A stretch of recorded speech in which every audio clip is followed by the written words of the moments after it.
What is up, Friday Nighters? Welcome back to another episode of Just Another Friday Night. Guys, it is in fact just another Friday night. That's the name of our podcast. And if you don't know who we are, this man is AA Adamantium Adam. What's up, guys? I'm CM Chuck. And guys, here we are again doing this, what we love to do every Friday night. Come and sit and chat and chill, drink a few beers with you guys and talk about all the things that have happened in the world of pop culture over the week. And, basically just shoot the shit, right, AA? Yes. We're just here. It's usually always a bad week for myself and CM Chuck. So this is the moment we look forward to. When you're the working man and you're just grinding it out, sometimes you got to have a little something for yourself to look for at the end. And, we enjoy, drinking a few cold ones and sitting here and chatting about the shit that we really love with you guys. You know what I mean? So, work is work, but being here and chilling with you guys is all good. As you guys know, we come every Friday night. We go live on Facebook Live. They're invited to come and join us, join the conversation, whatever it is we're talking about for that evening. We want you to stop by, drop in, comment, and tell us what you think about it. We read comments at the beginning of the show. Engage in conversation with you guys. Then we get into our topic, and then after that, every 30 minutes, we check on the comments and read a few more, so we can take a little break for our audio recording, which we record on a separate app, and it's got to take little breaks at 30-minute marks. But that's pretty much the new format. And big day today, right? AA season 3. Season 3, episode 1. Season 3, episode 1. So Steve and Roxanne are in the chat already. So welcome and cheers to both of you. Cheers.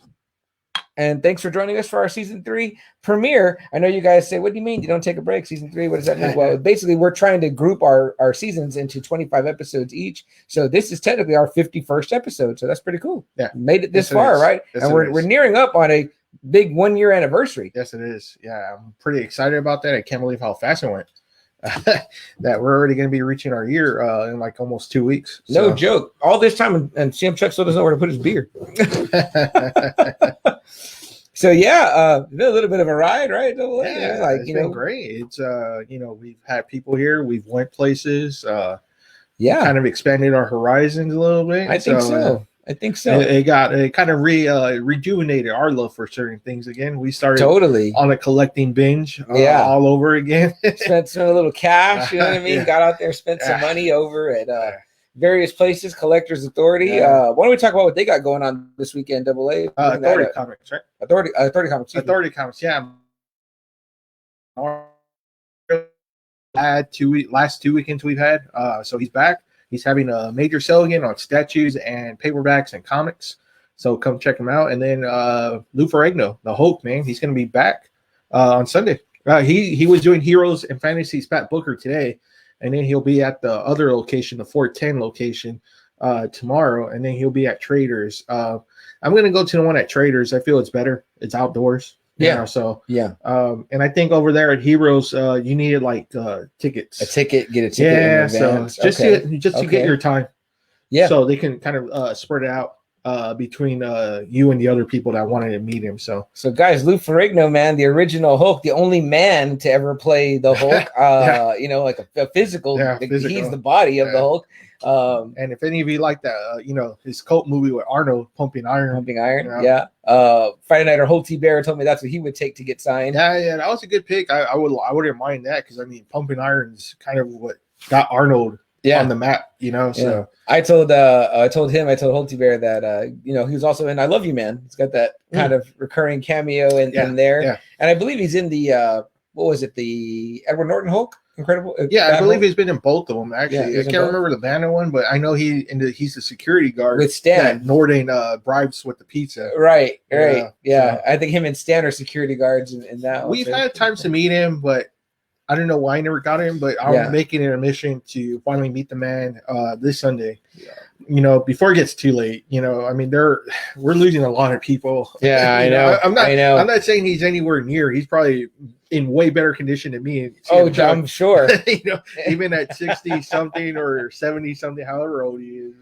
But I want to meet the man. I love the Hulk show, the Bill Bixby one. I love that show. I will watch it whenever I could. You know, for a while it was on El Rey. Oh, nice. You know, That's I would right. watch I it remember on that. I would watch it there. And Sci-Fi, I would watch it on there too. The classic piano music. Yeah, you know? that's classic. And he's iconic. That was like, you know, my dad's Hulk. And like, I got to watch for that a lot show. of people, it's cool. still a Hulk. And I think I read too, CM, that he did a lot of the voice too in the 90s really? for the Hulk. Oh, yeah, nice. like I think he still kind of did some of the noises on the animated. That's pretty badass. That's pretty badass. So, and it's always cool that they've kept him around. Like when it's always a Hulk, they've always kind of kept him around. So that's maybe the cool. first Hulk to face Thor on film. Yes, you know what I mean. Yes, so the first time that it was right. That's you right. know, it was not what you guys think you saw maybe in Avengers. You know what I mean. So it wouldn't be till it was way back when with that Hulk so I'm movie. pretty excited about this Sunday. So I got a meeting with Mario, and then with Lou Ferrigno. So I definitely wouldn't mind getting out there myself. I don't know. It might be something I got to put on my list to do because I feel the same way with you. Like every time I think about doing something,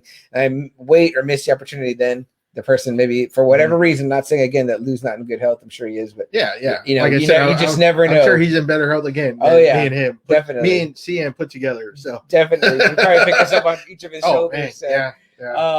I wouldn't mind getting that pose though, man. Hey, that'd be pretty sweet. Yeah. It doesn't seem like he's gonna. I don't know if he's gonna be wearing a mask or anything like that. I mean, like maybe, but he probably is. I'm sure he is, and I'm gonna wear one too. Yeah.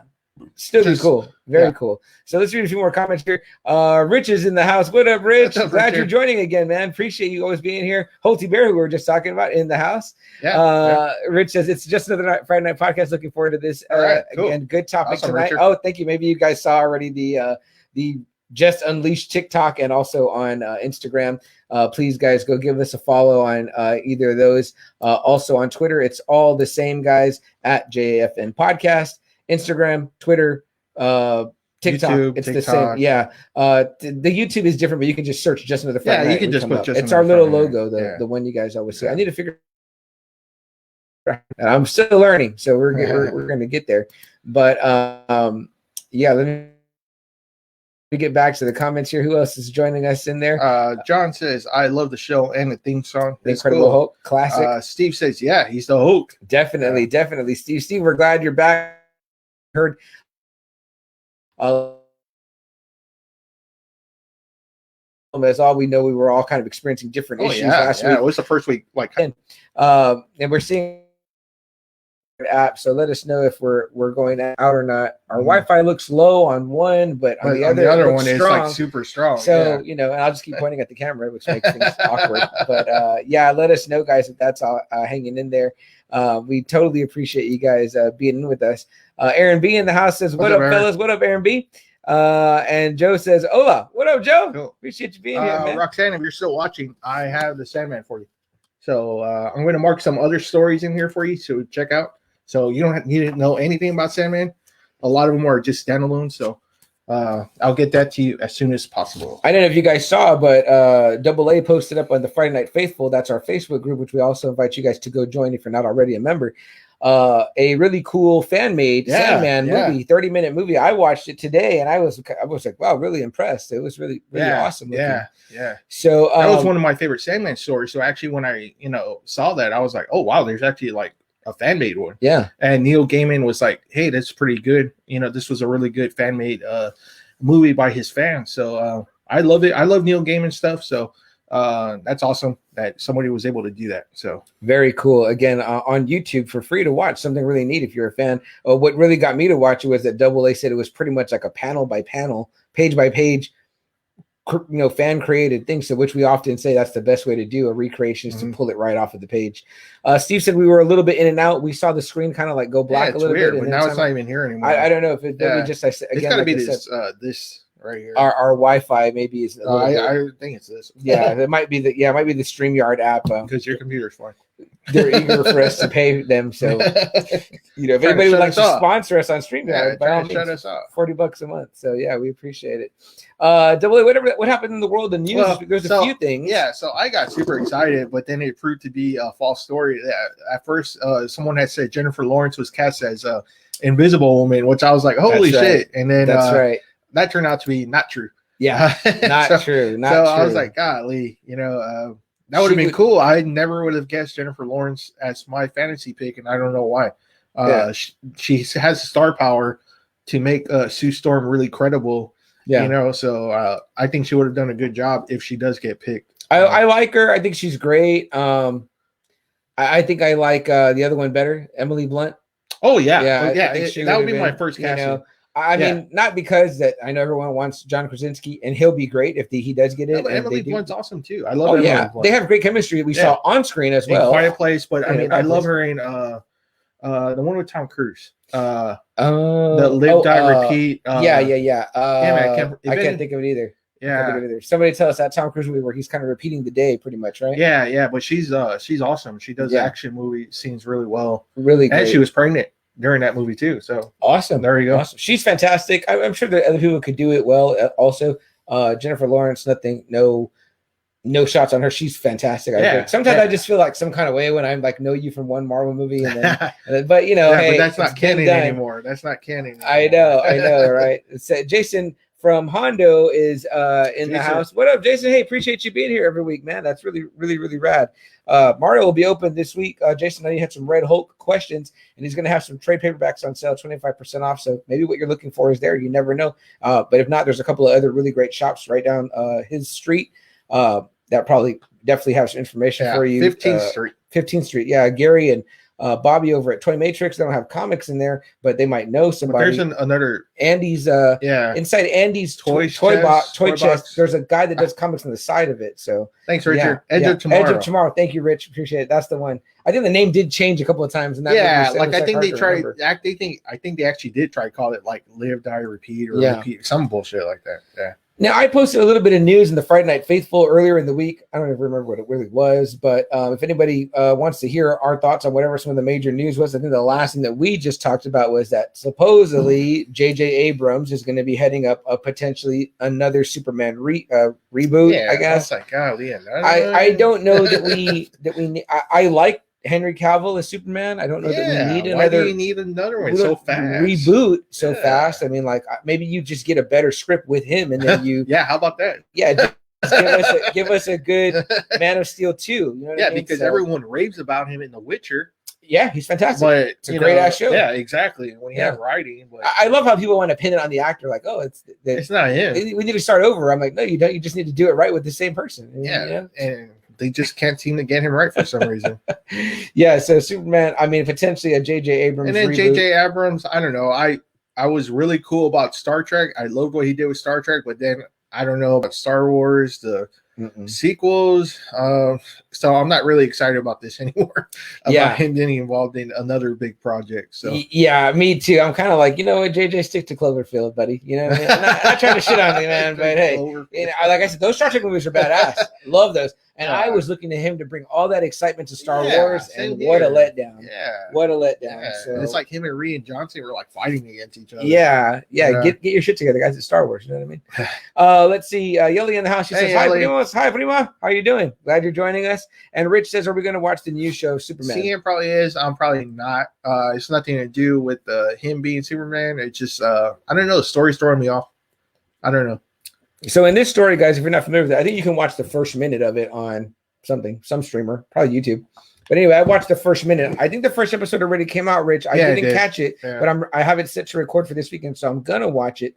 But it's the guy that played Superman in the Supergirl show, Tyler Hawk. I don't know how to say it. That's how you say it. Yeah. But he was also we talked about Road to Perdition in our mob episode. He was the kid that all grown up. A good looking guy. I mean, not your traditional looking Superman, but he's fine. But basically in this incarnation of this story, guys, Superman is married to Lois Lane, and they have 2 children that are teenage. So it's kind of a very new and different, bold take on the Superman mythos. That is part of the reason why I'd be interested in watching it, is because it looks like maybe they put a little bit more money into it. I watched very little of what they call like the Berlanti verse, which is like the Flash show and the Green Arrow. Is that what they call? Okay. Yeah, they call it because that's by the same guy. I think his name is Greg Berlanti. He's like the creator of the showrunner of those shows. But I know Kevin Smith even directed a few episodes of the Supergirl. When the little bit that I watched was during that Infinity Crisis, and I felt like it came off pretty hokey. Like I couldn't get into it. Like I was like, oh, this is a little bit cheesier than I thought. It looked a little low budget, but this looks pretty sharp. But again, it might be like they got a really expensive pilot, but now it's gonna like if they don't tank on the budget and it's not a lot of like corny storylines, I'll definitely give it a chance, Rich. I want to watch it. So like I said, I saw that first minute. It's good. I got it set to record for the weekend when the replay comes out, and I'll definitely be checking it out. So that's my thoughts on that. Steve wants to know, who's your favorite Spider-Man? Steve, that's a really great question.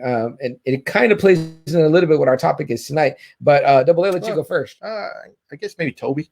Toby, really? Okay. But it's like Andrew Garfield's like almost right there. Wow, really? Yeah. Wow. So you've got I can't think of it. Tom Holland last. Yeah. Oh yeah. Oh wow. Okay. Yeah. I gotta say, for it's me, hard to picture him doing like any of those serious Spider-Man comics.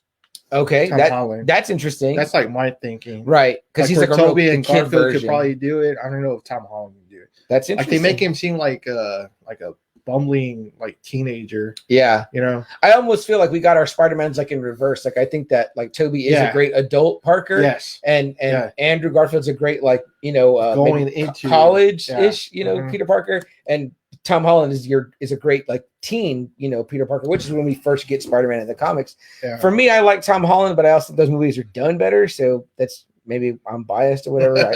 I enjoy them more the way they kind of flow. I think Sam Raimi got it pretty good. Yeah, no, I know nothing against the Tobey Maguire. I just watched the part 2 recently, with Dr. Octopus, and I forgot how great it really is. If people say how great that one is, it really is that great. Yeah.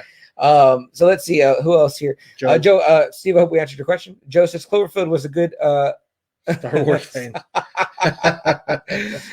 Andrew says interesting. Is it following any of the comics? I don't recall a storyline where Superman is married with Lois with kids, right? That are teenagers anyway. I know that I can't think of any. Yeah, and I know in that first minute that you can watch right now, the kids' names are Jonathan, which he does have a son named Jonathan in the comics. Albert was kind of schooling us on this last week on our Green Lantern episode, that there is a verse, part of the multiverse where him and Lois are married and have a son named Jonathan, Jonathan Kent, after his dad.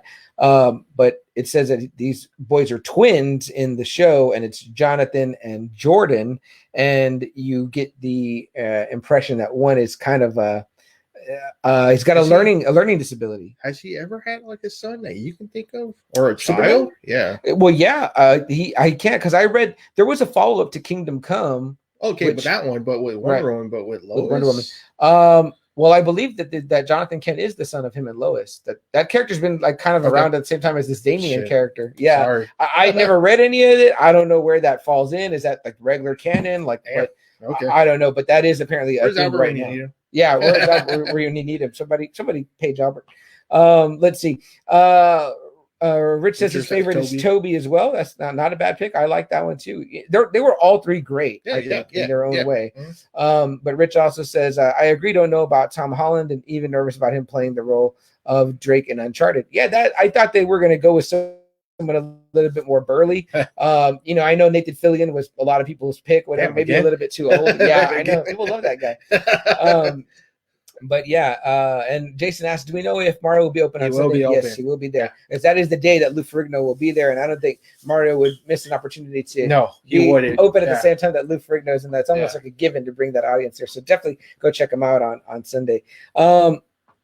Let's see, where are we at? Oh, bottle opener. Sorry. What I did take a look at that has been out now 2 episodes was Young Rock on NBC. Guys, the story of Dwayne "The Rock" Johnson, told through his own eyes, I guess, in a sitcom version.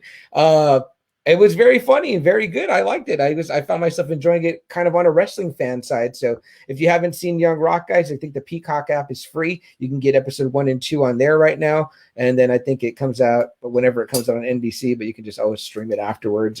But yeah, I thought Young Rock was pretty damn good. If you're into wrestling, I enjoyed it thorouly. So, they've got people like, playing Andre the Giant, Ric Flair, Roddy Piper. Junkyard Dog. Yeah, Junkyard Dog. Iron Sheik. Obviously Rocky Johnson. Right. Yeah, the guy that does his dad. It looks pretty good. The guy that does his dad looks pretty good, Yeah. And kind of like a little bit of his trials and tribulations, but in a sitcom version. Now, obviously, I read reviews from certain wrestling podcasts. They say they did take certain liberties with it, obviously. So not everything is going to be 100% accurate. Because they were saying how Andre, Sheik, and JYD were never in Hawaii together at that time period. I see. So okay. So some things are going to be a little furbished, I guess. You know. Yeah, I told Double A before we went on air that I kind of like from what I saw in the first 2 episodes where, at one point he's trying to date this girl and he's kind of schooling her a little bit about the business and talking about the lingo, things that I guess you could say only kind of like in, wrestling fans that are really like in it would really like know how the wrestlers talk or whatever. We try not to talk that way because we're not wrestlers, you know what I mean? But some people want to talk about the shoot and the work. But I feel like Rock kind of pulling the curtain back on that a little bit. So, who knows? I mean, it's already been pulled back. Yeah. They're saying that's why wrestling audiences have dropped tremendously because there's just no more to believe in anymore. Right.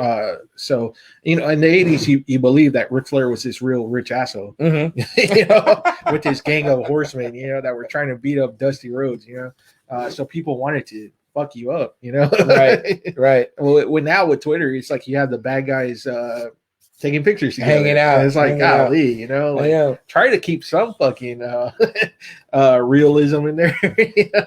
It's definitely a bold new world for sure. But as far as, I guess if you're going to do it, the sitcom version, no one better to do it than The Rock. Yeah, he comes out, so more power to all the history's there. The territories were thriving at that time period. Now, do you think Double A it'll track up through like his first Mania and all that? That would be interesting to see. If the ratings keep going up, it should lead to that direction. Yeah. I wouldn't mind. He'll have himself going over on Stone Cold. Even his days in Miami.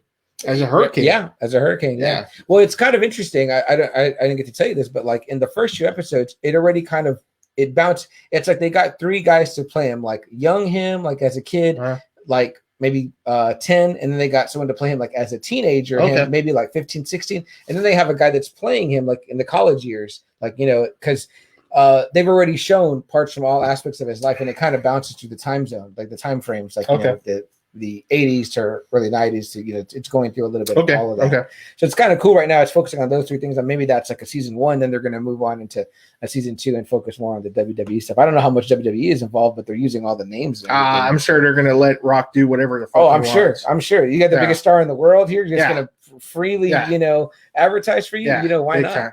Yeah. So let's see. What do we got next in here? Steve says Toby for me was the first time I had. Joe said that. I'm sorry, Joe said that. Steve he says Toby for me was the first time we had a legit Oscar winner in a superhero role. It might be. You might definitely be right about that, Joe. I'm not really sure. But okay. Steve says, I never thought about that. What are we throwing down tonight? I'm in a mix, and I've got a Stella right now, Steve. Really good Belgian. If you usual dose, but I might be drinking this Spurs Budweiser pretty soon. So. I want to thank my friend Teresa for leaving a bottle in my cooler this weekend. So I got my collector now, and it's awesome. It says brewed for Military City. Oh, so that's pretty awesome. That says that right there. For all you military people. I hate Bud, but this is one cool ass bottle. That's a badass and I have one in my cabinet now. Yeah. So that's a badass very bottle. Cool. It says scan the code to shop the collection. So maybe there's like some Spurs Budweiser gear. It says the Alamo City on here. That's pretty badass. Fiesta Por Vida, and then it has Spurs 1973. This is really badass. This is I'll probably be Budweiser. It's not my number 1 choice, but I'll probably be drinking that. Yeah, kudos to Bud for having that out here. Yeah, I have a few Miller Lights in my cooler, Steve, and then I've got some. I got 2 doses in there also that happen to end up in there. So that's a word. Steve, what are you throwing down tonight? Let us know. Let's see. Let me see here. It says I liked Randall Park in there. Joe says Randall Park. Also of WandaVision and Ant-Man fame is who's interviewing The Rock in Young Rock. So that's pretty cool. He adds a lot of good humor to there. Let's see. It says side the camera over to Double A halfway. Yeah. Oh yeah, there we go. Thanks. Jabronis, Aaron says that's right, Aaron. That was a word used by wrestlers for years before. Sheiky. Yeah, by Sheik, Hulk Hogan behind the scenes, but that was like one of their words. And Rock pulled the curtain back on that back in his time as a big star in WWE, and now we all, and that became like something that you all said as a disc, call someone a jabroni. Hi, Let. Thanks for joining us. Hi, Let. Hi, Dan Mary. Yeah, hi, Dan Mary too. Let's see. Steve says sweet Bud. Is that what you're drinking, Steve? Bud? Nah, it's not a Bud. Unless he's saying sweet. Sweet, but yeah. I don't care for Budweiser, but the bottle is badass.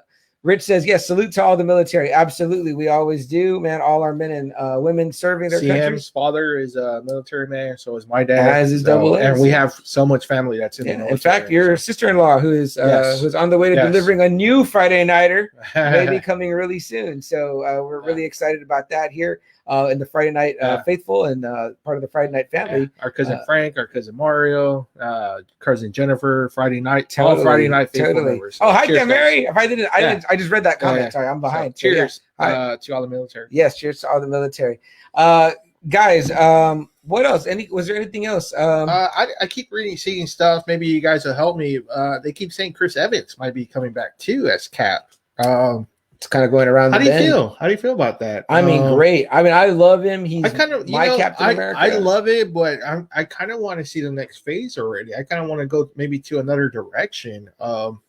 I like to see like the Fantastic Four universe or the X-Men universe, already happening. Build on that. But I mean, I like it if they bring him back in a capacity where they can, maybe use him, but he doesn't have to be like a full timer. He can kind of like pop in and out and be a part of like maybe like really epic stuff and do things. You know what I mean? But this was a great phase. This whole phase was great, but man, I'm ready to see maybe like a real good Dark Phoenix. Saga or some really cool X-Men story, or even like Fantastic Four coming of Galactus would be like fantastic, spread across like how they did with these, spread across like 20 movies or whatever it was, for sure. I think 22, but so I'd love to see like the coming of Galactus and Surfer and all that. So I kind of want to move on to like other phases. You know what I mean? Yeah. Totally. Double A, I know you're not caught up on this week's WandaVision, but you caught up last week. So last week, so man, it's getting really good. Super intense, guys. We totally will be covering that in season 3. We will talk about, we're gonna sit down and have a good old conversation about WandaVision. I literally burst at the seams when it finishes. I cannot wait to talk to somebody about it.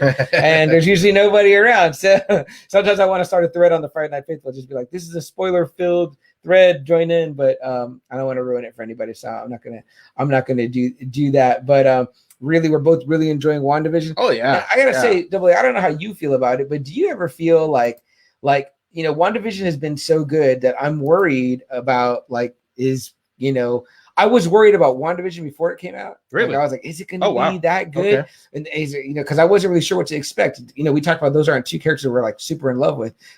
Then maybe now, but I kind of feel that way now about Falcon and the Winter Soldier. I'm like, even the Loki show, who I know that the Loki one, I'm pretty excited about. He's great as Loki. We know that already proven. But I'm worried. I'm like, how are they going to do that show? Like, how am I interested just from the villain's perspective? You know what I mean? Like, they're going to bring humor.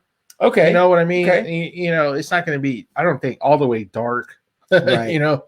Loki's a really funny character, interesting character on his own. So, and we might get to see more characters that normally we probably wouldn't see in the Thor movies. Okay, maybe we might see more of him now. That's maybe we might actually see Enchantress. Nice. The Brothers 3.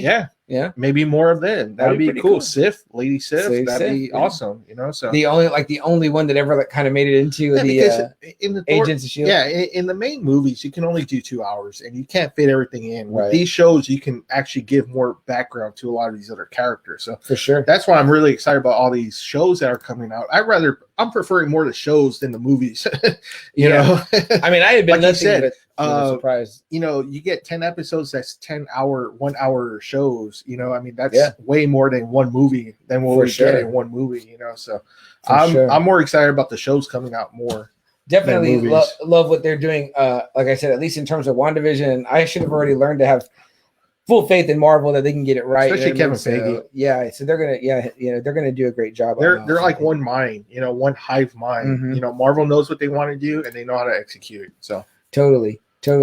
Guys, we're approaching the first 30-minute mark here, where what we like to do. We take a quick little break for our audio listeners. You'll hear a little commercial. For our people that are joining us in the live, we're going to be right here hanging out with you guys. We've already read through most of the comments, but we'll do that little break while our audio loads, and then we're going to get right into the topic, guys. So we appreciate anyone that is here, sticking around, hanging around with us. If you're hanging out, watching the entire show with us live, have a drink, think of some questions that you might want to ask, things you want to talk about, other pop culture news. We'll be right here to answer it and talk about it with you, guys. We'll be back after a quick second.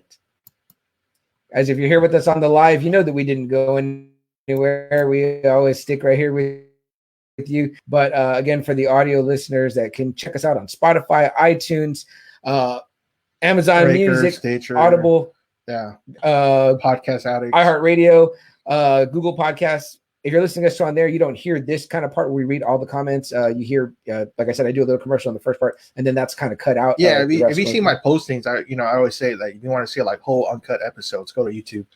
Which, yes, by the way, guys, we are still in the hunt for our 100 followers on YouTube, 100 subscribers on YouTube. If you know anybody that likes pop culture podcasts, they don't have to see the episode. Yeah, you don't gotta watch, just subscribe. I need your number. I need that number on there. Because once we get to 100 subscribers, we get to change our URL. We want to say that we're at youtube.com/just another Friday night or just JAFN podcast. Right now it's like youtube.com/ a bunch of weird numbers and letters. Bullshit. Yeah, I can't even tell you guys what it is, so that sucks. So we want to get able to switch that, but they only let you do that on YouTube when you get to 100 subscribers. So we're working on getting there. If you guys know anyone, we got 100. We got over 100 everywhere else. It's just YouTube. We're falling behind. Yeah, share us with your wrestling friends. We've got wrestling stuff, comic book stuff, movie stuff, music. I mean, we've touched a little bit on I think everything. If there's something that we've missed, please let us know. We haven't done like a book, I guess. We needed to get on that. Man, I mean, we got stories about Luchador, El Luchador Bar. That's right. We got an episode about that. We got some Halloween episodes. We got everything under the sun. How about us talking about our adventures going to comic conventions, being out on the road, in our experiences, crazy shit at the con at Fan Expo in Dallas, you know what I mean? And guys, some of this is before we did visual, so you got to just hear the audio or whatever. So that might not have been a good example. Let's talk about. You can't see that on YouTube, but a lot of our pre-shows are on there where we lead you into that, and then it's like you get to see that, and then you get to listen to the episode. So let's see here what else we got in the comments. Rich says, "Yes, I'm waiting for a good Marvel movie." I think Rich, you mean like a new one, like in addition to what's already out there. Joe says, "Didn't make it out to Luchador, but cheers." Well, cheers, Joe. We're sorry that you didn't make it out to Luchador. Hey, man, Joe, you guys are looks like you guys are doing badass on the baseball. Keep that up, man. Don't worry about us. Yeah, right on, man. We'll be here. Maybe we'll see you with Lou Ferrigno. Rich says throwing down some water. Rich, that's all good, man. Stay hydrated. You know what I mean? Like I should be drinking water myself. Steve says he's throwing down some carbon. Oh, I love that. Oh, that's right. You're drinking that the Aggie beer called 12th Man. So I want to try that out. That's pretty good. Oh, okay. Is that from like the football? Yeah, they've got they did like a Carbach did an Aggies edition. He's a huge Aggies fan. Aggie fan. His daughter's an Aggie, so shout out. You don't like the horns then, huh? No. I'll tell you like this. I'll get Steve started, and he loves his college football. But hey, fine. Man, all the respect man to her for that graduating. We're not big into college, but Texas schools. Texas schools. Yeah, I'm all for that. Let's kick those other ones. Those other schools' asses. Those other states. I'm tired of Alabama having all the fucking football stars. Yeah, man. Screw them. It's time to bring Texas back. That's right. Remind people where it's at. Football country. Aaron says, "I'm having a drink, whiskey and Coke." Right on, Aaron. Where at? Are you having it out somewhere, or are you chilling at home? So whiskey and Coke. Nice. Yeah. We're good. Steve says 12th Man Carbach straight out of Aggie land for my awesome nephew. Awesome, man. Oh, cool. So can you only get it there, Steve? Or I'm waiting I would like to give that a try if they get that here. I tried some of the when Alamo Brewery? They did the beer when we had the Commanders. They did a Commander. Nice. Beer. I saved two of those cans. They did a light and a regular. It was like an amber bock. It was really tasty, and I was like, damn. Of course, we only had our short-lived football team there. So. Yeah, they ran out of money. Ran out of money. The Rock didn't save them. He saved the XFL, but yeah.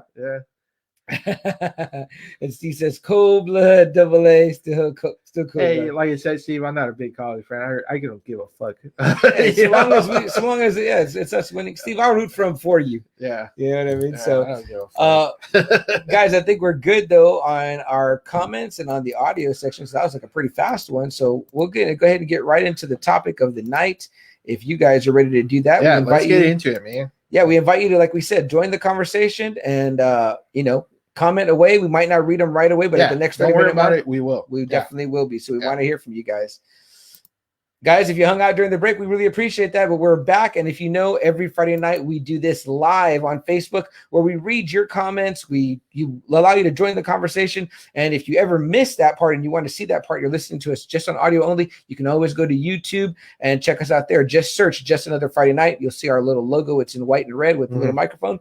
And that's us. And subscribe to us because we're trying to get to 100 so that we can change that. And then I can say we're at youtube.com/JAFN podcast or just another Friday night. So, guys, without further ado, we want to bring in the topic of the night, season 3, episode 1, AA, which it's all about 3, right? So we got to talk about the Thrillogy of the Trilogy. I made this up earlier in the week, and AA said, try saying that 5 times fast. Yeah, no, I'm not going to do that. If you can do it, let me know. But guys, one thing we never tackled, right, AA, in all of our time talking, and it's almost like we kind of secretly kind of like put it up on this, shelf. The Marvel movies. We all know we love Marvel. If you were going to say Marvel or DC, we're Marvel guys. There's some people that think we're DC for some reason. I don't know where it comes from. But there's no specific reason we really avoided the Marvel movies. It just was, we were like, how do we tackle it? It's just there's so many. Much. And when you say Marvel, you can say we're talking about every Marvel movie. Not just Marvel Studios, but we want to talk about Sony too. So this is a good way to kind of get us in and talk to us and hear opinions about what we think about some of the Marvel movies between Sony Pictures ones and Marvel Studios movies. We're only going to focus on the trilogies today. Yeah, and it's just Marvel. Okay, we're not talking DC. We could easily, that would even be like a longer episode. I'm sure. If we threw DC in there, but this is just Marvel, and we're basing it just like on what, 3 movies or we're trying to do the 3 movie. It's got to be what it's going to be to qualify, but inadvertently, some of these did get a 4th and. I mean, it's a 4th. Yeah. I mean, we don't have to touch on them, but you kind of feel, I feel like this AA, like if the story is still progressing through into that 4th movie, then it's the same. Yeah. It's almost like, how when they started splitting the last movie, right? The Kill Bill movies, right? That's basically one movie. That's basically one movie. The Harry Potter, Deathly Hallows, they cut that in half. Yeah. The Twilight movies, they cut that in half. It's like for some reason they always cut the last one in half to, I guess, maybe try to grab some more money. And sometimes you get that extra sequel, or you get a oh, and it's like the same character and the same guy, but it's a completely different story. You know what I mean? Like it's like, oh, dude, there's no callbacks to the other ones. It's like there's it's like standalones, right? It's like it's like one franchise, but it's standalone movies. Right. So that kind of sucks. And we're all about now like the connected universe and like moving through all the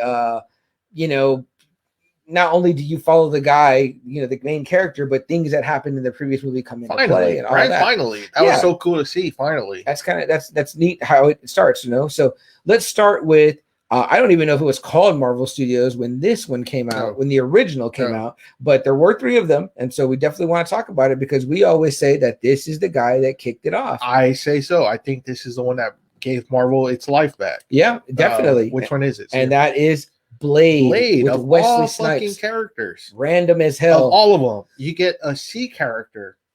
Yeah. And how about all the talk with what Sony did with Logan and with Deadpool with rated R? Blade is rated R. Blade is rated R like a motherfucker. Yeah. And it is badass. They got a real star. Finally. Finally they got a real star in Wesley Snipes. They got a good story, good imagery, good co-stars. Yeah. And they showed people what you can do with the comic book movie if you do it right. Yep. And totally. Man, I love that first Blade movie. I must have seen it like 100 times. Yeah. That to me was when I walked out of the theater and I was like, I got to own this because I got to see it again. Never a Blade fan. Even in the Spider-Man cartoon, I was not a Blade fan. Definitely not whatsoever. Yeah. And man, when this blew me away, I was like, wow, I like Blade. I even have the letter opener. Oh yeah. Still. That's right. The badass sword. Yeah. I liked him a smidge in the comics because I was reading a lot of the Ghost Rider stuff where it was him and the Spirits of Vengeance and the Midnight Suns and the Night Stalkers. He was part of the Night Stalkers, him and Hannibal King. They referenced that later on. Yeah. So that was really cool. There was no Whistler that I knew of in the comic, whatever. He might have been there, but there might have been one. Yeah. But yeah, in the movie they get Chris Christopherson, which is great. Yeah. You get Stephen Dorff is Deacon Frost. I mean, that first movie is it's a lot of fun. It's got funny really parts. Is, man. That opening scene is just great. It's so fucking creepy. You know? Definitely. The music sets you up, and then you see the sprinklers, it's blood that's shooting out. You're like, oh, you see the banner with the DJ Bloodbath. It's almost comical, but it's like, you're like, but it's scary though. Oh yeah, it's fucking scary. And then you get the appearance of like Wesley Snipes looking badass, Man, but great, cool costume, right? shades on, and then he starts to fucking kick ass. So it's like he's like kicking major ass. Like, I'm like, this shit is badass. You know, and I mean, you're just kind of like blown away. You're like, man, this is like legit, like a legit. It's a great comic book movie. It's also a great vampire movie. Yes, definitely. It's really fucking cool. That's a great point. You know, I don't think that we bring it up too much, right? Vampire movie talk, but yeah, it definitely should be. And because it was so damn good, it spawned a sequel. Yeah. Some people say that this one's better. I still like Blade 1, but you know, Part 2 was really good though. Ron Perlman. How did you feel about like the vampires with the mouths? Well, what I liked about that was that they introduced something that required Blade to work with his nemesis, the vampires. So it's like, we got to work together. There's this third species out there, and it's even far worse than we are. Yeah. So we got to work like together. The ultimate like underground vampires, you know, that are just these creatures, these ugly creatures. Yeah. You know, the everything you hear about, scared about vampires, that's what these guys are, like the Nosferatu almost. Definitely, you know? Definitely. Yeah, they look freaky and they've got like a predator type mouth, and it's weird. It's a weird ass movie. Norman Reedus? Is he in that one? I thought it was the third one. Oh, that's right. No, that's right. He's the familiar. Yeah. Norman Reedus, guys, Walking Dead fame. You know, if you love Daryl, way before Walking Dead, maybe a little bit after the Boondocks. He takes over like the Whistler role, and then you find out later he's the fucking traitor. Yeah, he's a traitor. Like, damn. You got, like I said, Ron Whistler Perlman back too. Yeah, they bring Whistler back, who you see kind of meet his demise in the first one, so you think. But they worked that in pretty well. Pretty good story. Kind of the love interest. Guillermo del Toro too, man. That's right, Guillermo del Toro. Yeah, so great Mexican director. One of my absolute favorites. Yeah, his creatures look amazing as always. So there's nothing really bad about it. You know what I mean? Like I said, you get Blade with like a Latina love interest. She's beautiful. She does a great job. And a vampire, yeah. So it's kind of like definitely star-crossed love. Once again, Wesley Snipes looks super badass, kicks major ass. I mean, it's like it's like if you're just like, hey, I want like a popcorn summer action flick, movie, which was great. Yeah, you cannot go wrong. I mean, I would highly suggest either one of those movies. They're both great. What's funny that it was like afterwards, like when Wesley Snipes played it, you started seeing his look in the comics. Like every time I see Blade, it looks like Wesley Snipes now, you know? Yeah. So that's what's pretty fucking cool when you can take that character that wasn't popular, and then, you know, you're so identified with that the comics start basing his look on you. Definitely. You know, so that's pretty fucking cool. You know, the comic book's always going to want to capitalize, especially with the movie's success, and kind of be like, okay, how do we draw people in? Because immediately people are going to say, well, we want more of this character. Yeah. And then you're not going to want more, and then it looks different. You know what I mean? So you try to kind of streamline it.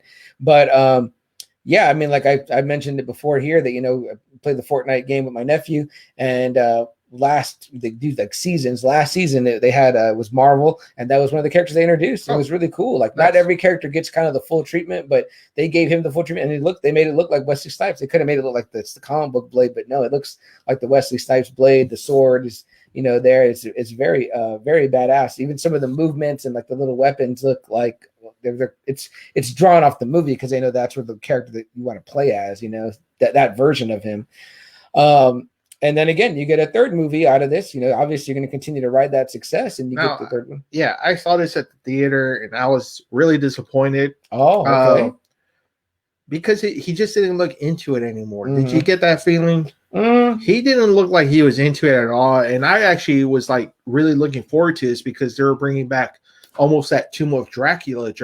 Right. It was supposed to be the Dracula in this one, the ultimate, you know, vampire. And I don't know, man. It just seemed like Wesley Snipes just, I don't know, wasn't into it. I had read reports that he wasn't really keen on doing a part 3. Really? Yeah. So, I mean, I thought it was cool. I was like, okay, cool. You got Ryan Reynolds, who was trying to make his first attempt into comic books. And Jessica Biel. So it was like, cool. You have like help. And then, you know, Triple H was in there. We need that and news. Parker Posey, she, you know, I always like her too. She was stellar in that movie. Yeah, but it's just, I don't know, man. It just seemed like he walked into that movie. I get you. Phoned it in. Yeah, I think so. I felt like that when I saw Trinity.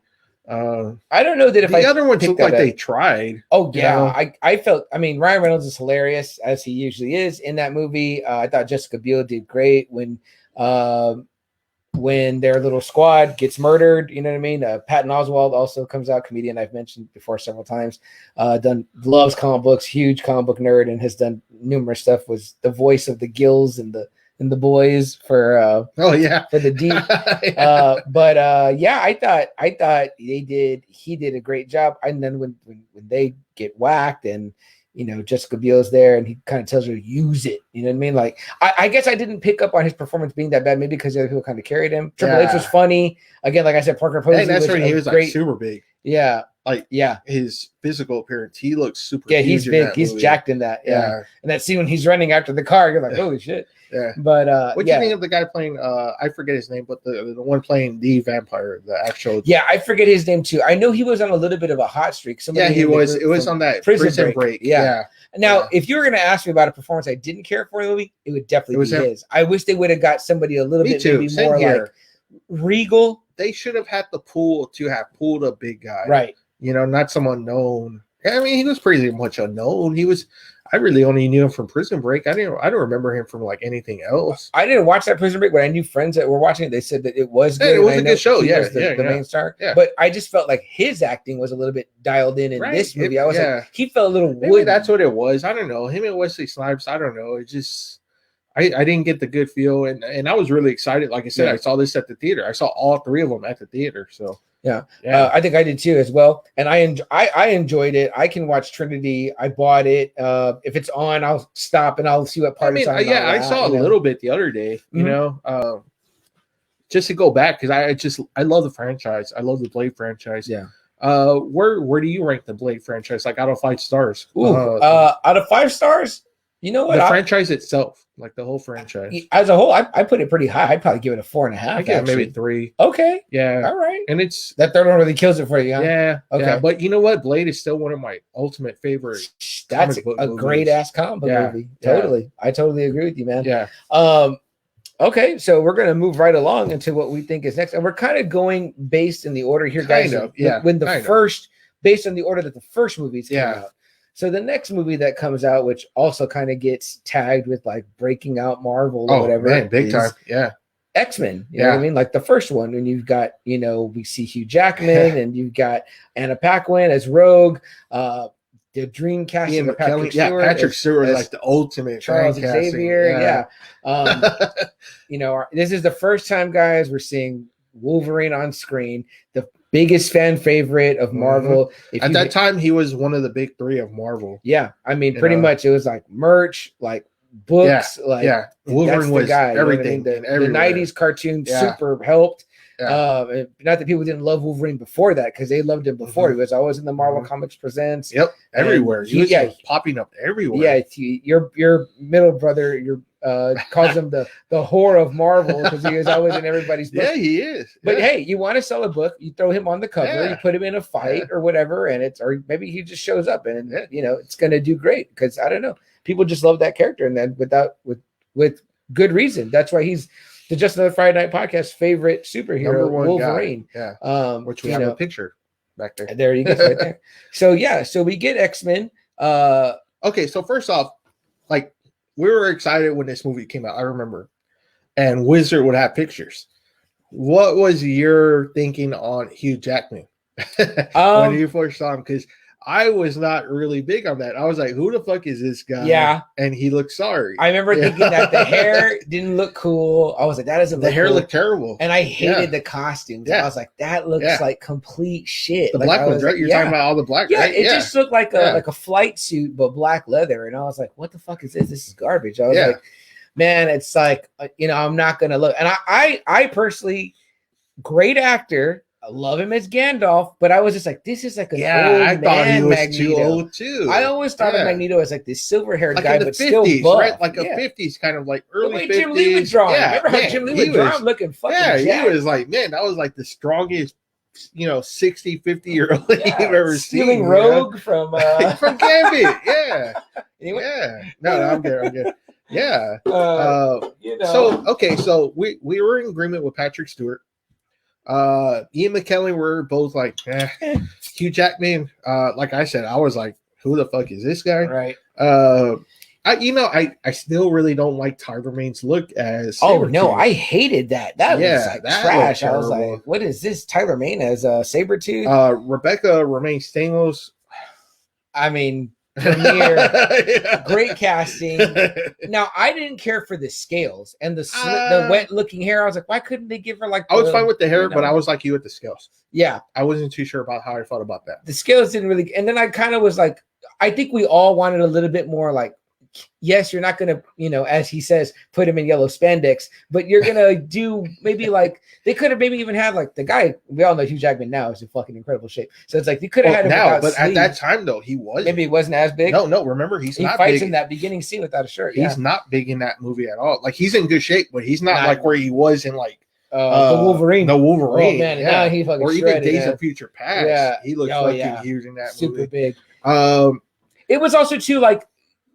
I think we all loved Gambit. We were like, where's the 90s cartoon? Yeah, it was weird. Characters? It was like, okay, you have Cyclops and Jean, obviously, which I was fine with James Martin, and I was fine with Famke Janssen. Okay, I was fine with them too. Who else was in that first Storm? We got Halle Berry. That was kind of a dream casting which too. I was fine with too. She's fucking great. Yeah. And I think that was it, right? And just Wolverine, right? That was like the X-Men. Yeah. There was no Beast. No. There was no Gambit. There was no Colossus. Rogue comes in with Wolverine, but I mean, she's not the Rogue like you think of the cartoons, like the Southern Belle. Not just that, but they're strong. The power, right? She's not no flight. All she could do is like suck your. That's it. Powers kind of sucks when you think about that. And they kind of made her like a young girl too, like kind of under Wolverine's wing. It's funny because they almost make her like the Kitty Pryde. If any of you guys read like Chris Claremont, Kitty Pryde was like Wolverine's protege. Yeah, almost like how they show Rogue in this row. Would you also say maybe how they kind of made Jubilee to him in the cartoon, later times, in the 90s cartoon? Yeah. So I don't know why they did that with Rogue. If they wanted Kitty Pryde, they should have just called her Kitty Pryde. No arguments there. So it was kind of like, okay, so you got some of the main X-Men, but you're like, okay, so you don't got Gambit. That sucks because he's like probably, I would say, the second I definitely agree. Yeah, X-Men character. He was definitely a huge fan favorite, especially at that time. You know what I mean? Like, with the 90s cartoon was pretty there. Because I think what X-Men came out, 2000? Yeah. Yeah. So I mean, it's like, that was like right, like, you're like kind of fiending for it. You know what I mean? But you know what, man, that opening scene of, Senator, what's his name? Shit, I forgot his name. Senator Kelly. Like, a big asshole in the comic books, but turns into like their biggest supporter. You see the Magneto character and the Xavier character interact, and that kind of just gives you goosebumps.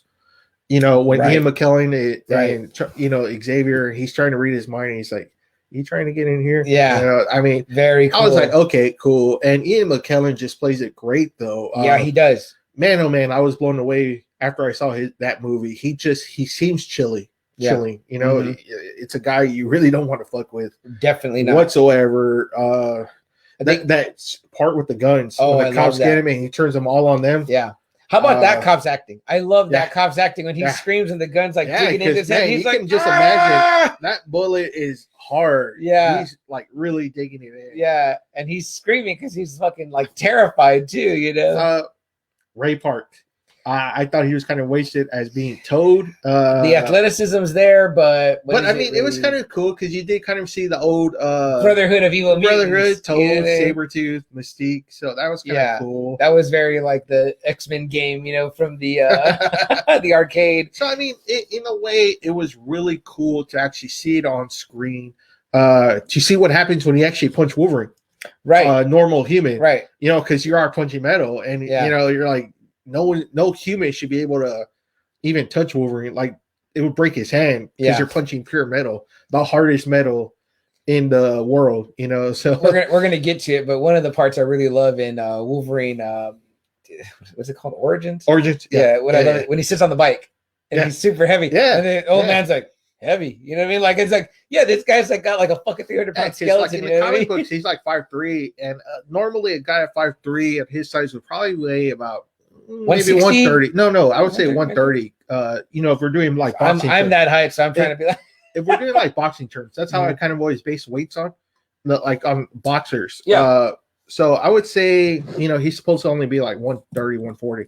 But with the metal, I think he's like weighs over like 300 pounds. Yeah, he definitely weighs over 300 Yeah, pounds. so I'm like, damn, how can this dude actually walk and run and all that shit with all that metal? You know, so it's kind of funny. A lot of physical strength, you would imagine, too. Yeah, You're constantly like you're lifting weights essentially, and you're. So I mean, it was Hugh Jackman won me over, and it was because of him that I never really doubted at casting again. Right. Like when people were shitting on Heath Ledger, I never really shit on him because I was like, you know what, I did that with Hugh Jackman, and he blew me away. Yeah, he really did turn the tide. So I always wait until I see the movie before I say, hey, you know what, he wasn't right for that part. You know, but Hugh Jackman blew me away as Wolverine. That scene always gets me when he first pops his claws on screen and they come out and you're like, oh, that's how it would look. Like you're like, that was so neat.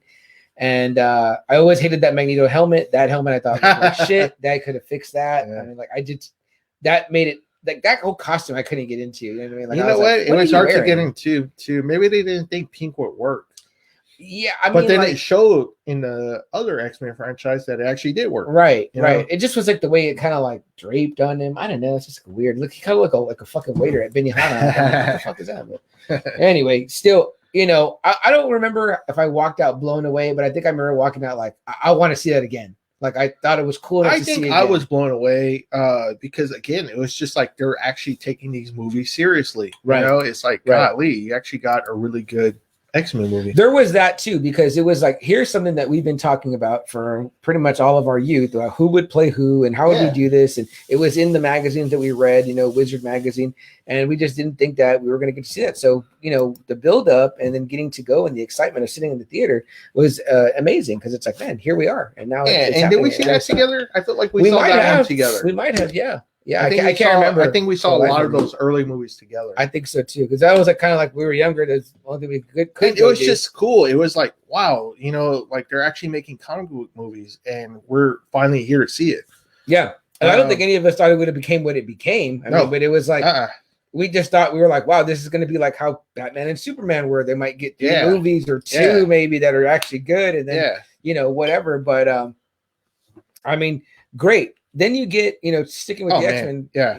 X2, man, oh man, that one blew me away. Constantly brought up as one of the best movies. Comic book movies. Yeah. I mean, that scene with everyone talks about with Wolverine in the house in the X-Mansion, which also how about that? You know, one of my top 5 favorite scenes in any comic book movie, right there with, you know, the Captain America elevator scene. Oh gosh, man, Wolverine just going to town, man.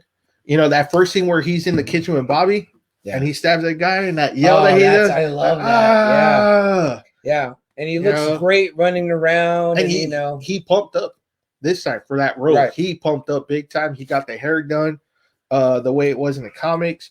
You get it from the classic Chris Claremont story, God Loves, Man Kills. That's where that one's from. A little change.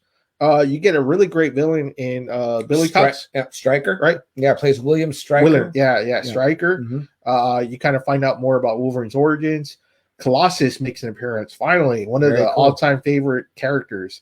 Nightcrawler. Man, another fan favorite. That's a great scene in the beginning. Man, what a great job he does as Nightcrawler. I really wish he would have came back for more. Yeah, and that scene in the beginning attacking the president really was a display of the type of power. The power they have. Like, it's kind of neat to get to see the power properly used. So you got Nightcrawler with the signature sound, the bamf. Everyone likes the bamf, and he would bamf in and out throughout the halls, and he gets the president and sends that message. You begin to more of the turmoil of the mutants and the humans, you know what I mean? So the story and then so you find out that it's Stryker that's actually controlling these mutants to attack them, so then they can get a bill against the mutants, to get rid of the mutants, because you find out Stryker's son was a mutant with strong mental powers. Killed his mom, and Stryker had to pretty much lobotomize him almost, so you find out that he tried sending him to Xavier's school. Didn't work out, so he has just this intense hatred of mutants, that just wants to see them all wiped out. And see, here's where you get the new cool dynamic too of you need Magneto to work with them because they've got the common enemy, which is the humans, being anti-mutant. Now you've got Xavier and Magneto on opposite ends on how to handle that because they're both of separate schools of one's thought. A pacifist, one's a militant. Right, right. Again, we all know that it's a metaphor for the Martin Luther King and Dr. Martin Luther King Jr. And Malcolm X, the extremist and then the pacifist. Yeah. So very cool how it comes into play and how they do all that. So you get Iceman, you get Pyro, you get Colossus, Kitty Pryde comes out. It's very cool. I mean, those are kind of like brief glimpses, but Bobby Drake is like a main character, with him and Rogue kind of having a thing, which was not from the comics. Again, no, not at all. But they bring that in, that kind of a romance. And more of the banter that kind of from part one with Cyclops and Wolverine going at each other. That's always like a hallmark of those two. One is kind of your Boy Scout and your leader that's hating the guy that's kind of like the rebellious, garish rogue type, you know what I mean? Yeah. In Wolverine. So, and then also too, they share the affections of the same woman. So they brought all those things, which were elements that we'd seen from the comics, and then into the 90s. I might disagree that way, but they bring that into the movie. So that's super fun. And X2, cool. X-Men United, is awesome. I mean, you get to see them in a sense work together. And of course, there's, you go from kill all the mutants to Magneto's like, oh, I've got my chance here to sneak on in. Let's kill all the humans. You know what I mean? It's like always an opportunist Magneto. Again, another reason why he's the favorite villain of the Just Another Friday Night podcast, because he's like, hey, fuck you guys. You know what I mean? Like, I helped y'all and I'm helped out, but I'm going to get something I want out of this too. Yeah. So very cool. And out of the greatest X-Men movie, you spawn yet a third movie, which The Last Stand. Many would call, which sucks too, because it's like, golly. So you have that really cool opening scene, right, in the Danger Room, with the Sentinels. That's pretty fucking cool. Your first glimpse of a Sentinel, right? So obviously they're around, right. And we know we're going to get something because at the end of X2, you have kind of, is it an end credit? Yes, scene? it is. No, it's not. Like where Phoenix comes out, right? Yeah, you see this in the, if you're in the fan of this, in the water, you see this bird, like fire bird underneath the water. Yeah, or so they're teasing it. What to leave you more geeked at the end of X2 than like, oh my gosh, Dark Phoenix is coming. Like, that's going to be the next movie. And it is. I know. But then, like, you also introduced Juggernaut too, where it's like, cool, Juggernaut. Like, I'm a big fan of Juggernaut. But I did not like how they made him a mutant. His whole thing was that his powers are magical. He's not a mutant. So I don't know why they made him a mutant. And it seems like his power was only charging, that you couldn't stop him once he charged. There was like no strength. No, nothing. Which they show he is, but it's kind of like they make it sound like the charging is like his biggest and again, thing. he really wasn't like a big character. I mean, again, it's kind of like you have he's Magneto like, manipulating. You could have a movie almost based on just Juggernaut being this badass villain, So he's kind of like Sabretooth, who was really like an intelligent guy, but they just use him like a thug. Like, oh, we're gonna have another. And he looks like an animal, and that's the way Juggernaut is. Right. Here. And not only that too, but X-Men, the first one, glazed over. There's like a whole history between Wolverine and Sabretooth, which that could be its own set of movies. They never did that when they eventually did the Wolverine movies, But okay, so Last Stand, you finally introduced Beast, Kelsey Grammer. I thought was great. Perfect. Loved him. That was wonderful. Yeah. Wonderful. You see finally Bobby Drake in his full Iceman getup. That was fucking cool. Right. The last battle was pretty cool. It was fine. That's okay. You saw Beast kind of go at it. Wolverine. Angel. You get Angel. Yeah, you get Angel. We love that actor. What's his name? From Ben Foster. Ben Foster. From 310. Love 310 Yuma. The whole movie, though, as a whole, though, it's just golly, Just and then Mystique too. Her turning on Magneto. Yeah. Well, the whole thing was like with like the cure, right? The mutant cure or whatever. Yeah. And it's like they get shot with this juice and they lose their powers. And it's like, now there's certain parts I like. Like I like when that man, I can't remember her name, from the Morlocks. She's supposed to be like the head leader. Oh, Marrow. Yeah, that she asked Magneto where his marking is at, and he shows her his Jewish marking. He's like, Magneto touched my skin, and I let it's never gonna touch. It's never going to touch my skin again. You can't, that's great. That's such a hallmark of Magneto. You know what I mean? Obviously, the Wolverine parts are good too. The forest parts, those are always cool. But I think they just wasted the whole Phoenix saga on that one. Yeah, it was definitely a burnout. Guys, we're nearing that next 30-minute mark right now, so we're going to take a quick break just in our audio for our audio listeners. Guys, if you're joining us live, we'll stick with you and answer some comments. We'll be right back. Guys, thanks for sticking with us here on the live. Again, if you're listening to us just on audio, it just sounds like a little blip because we don't do another commercial. It just comes right back. But we're going to use this time to read your comments. So let's go and do that. I got a track up here, and I got to have Double A help me know where I'm at because, well, you know, right it's there. always, I think we are right about there. You guys right here. doing good out there? Right where Jason's out there. Oh, do you know if it costs to go see? Yes, it will. It's 40 for an autograph, 40 for a picture. If you want 2 or more people in the picture, it's going to be 60. So it's like you're getting it for 30. You know what I mean? So if me and Double A did a picture together, it'd be $30 more cost efficient for us. So yeah, Jason, so you're either going to spend either 80 on yourself if you want a picture on autograph, or 100 if you want a picture with more people and an autograph. But if you just want a picture with yourself and him, it's going to be 40. And I think we have this up on the Friday Night Faithful. Jason, if you're a group member, I don't think he is. Please check it out. But if not, I'll try to send you an ad. If I can find you on Facebook, I'll send you an ad to join the group. Maria is here. Maria, thank you for joining us. I think you sent us a little GIF or something. We don't get to see more on this one, but we'll check it out a little bit. Joe says he's DC. Joe, we know Joe, and we respect that about you. That's very cool. That's the one thing you and Albert had. That's right. That's right. Not wrestling or baseball, apparently. Yeah. But Rich says, I really enjoyed Blade. I think all 3 movies were good. They're fine. I think the third one, I think Wesley Snipes just kind of walked into it. Yeah. I'm with you, Rich, though. I kind of feel the same way. Like I said, Blade is one of my top 5 still. Favorite movies. That movie's just really good. Steve says, do y'all watch The Walking Dead? What do y'all think about the show? Yeah, we love The Walking Dead, Steve. This weekend, right? We're back. Yes. Our Dallas adventure was pretty much just centered around that whole Walking Dead. And I don't know if you can see that picture right there. Yeah. I'm not really happy on that picture. And that's where Norman Reed is. It was, man, it was a fucked up night, but that's what we did for our love for the Walking Dead. You know, to me, I love that I look back on it as there was like a moment where it's just me and Double A there together at that show, and we split up from each other. Like we just got away from each other for no reason. And I remember I'm dressed as Negan that day for the whole day. The whole day. Motorcycle boots, hot. Leather jacket, the little scarf thingy, and I just pretty much like unsteamed myself. I must have lost 10 pounds, but we love The Walking Dead. We have about 2 episodos? I think we have 2 episodes on The Walking Dead. So they might be audio only, but I'll definitely send you links. But we love it. We have Bat's sign. Do you have any? I have like a Norman Reedus poster just signed by him. I got a few autographs on one poster signed by a whole bunch of his autograph is the one I'm missing. Then that's like my chase, right? Because I would like the Boondock Saints as well. Yeah. For him, I'd probably pay for 2 because of that one. But so I mean, we love The Walking Dead. We've been with it since season 1, and we're gonna go all the way to the end. Way. So what's starting this Sunday, W, is the start of the last season. 6 episodes. So that's it. Just a 6 episode season? No. I think it's just 6 episodes. My wife was telling me it might be spread out to like 2022. Oh, okay. I was like, okay. Fuck, so we're not getting all of season 2. I think they're gonna do a Sopranos.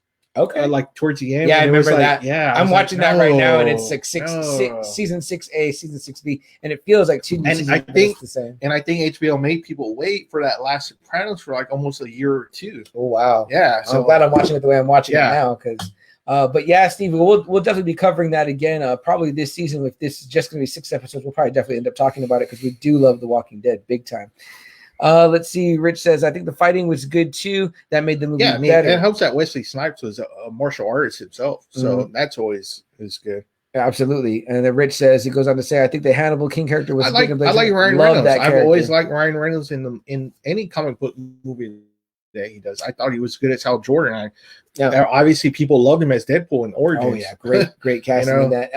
And Hannibal King in the comics is the leader of the Night Stalkers. It's not Blade. Nice. They're just like it's I didn't know that. It's Hannibal King, Blade, and then there's another member. I don't even think it's a female. I think it's 3 guys. But anyway, he's the leader of the. Right. I never loved the character in the comic books. There wasn't anything about him that stood out, but in the movie, definitely hilarious. Ryan Reynolds just kills that role. So, he says, "How do you think? Do y'all think they will do another Blade movie?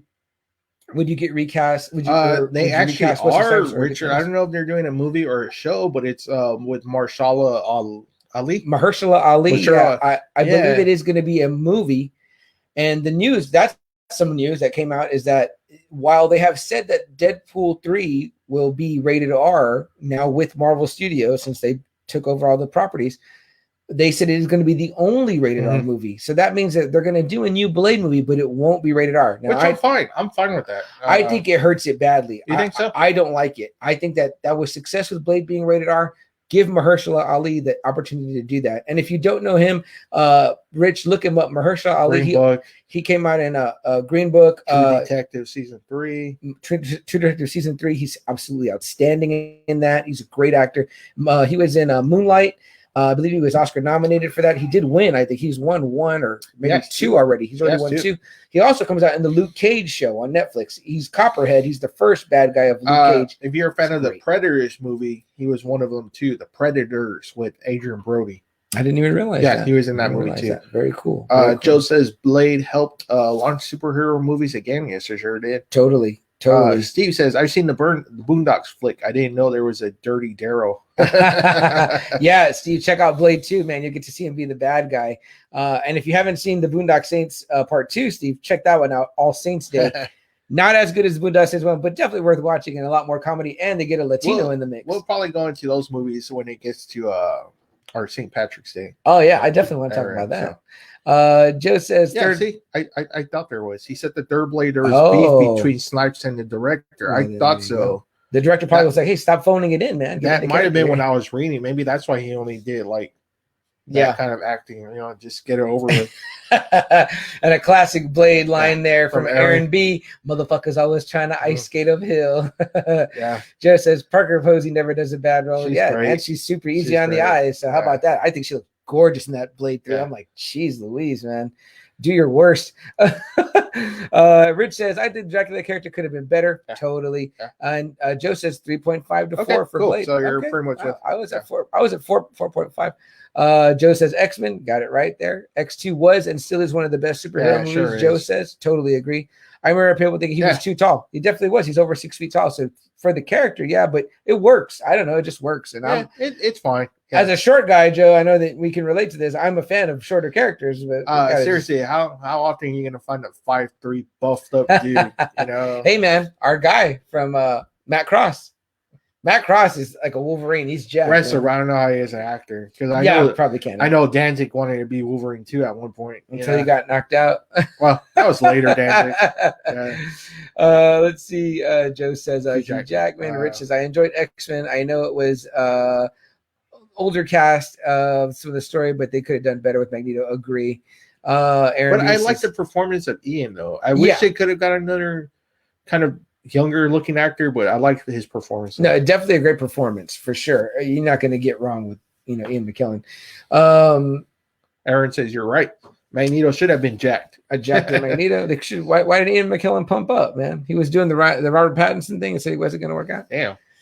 Joe says, I remember telling my friend who was a big Marvel fan that X-Men would fail. Okay. See, that's not. Well, comic book movies weren't established yet. Yeah, that's true. That's true.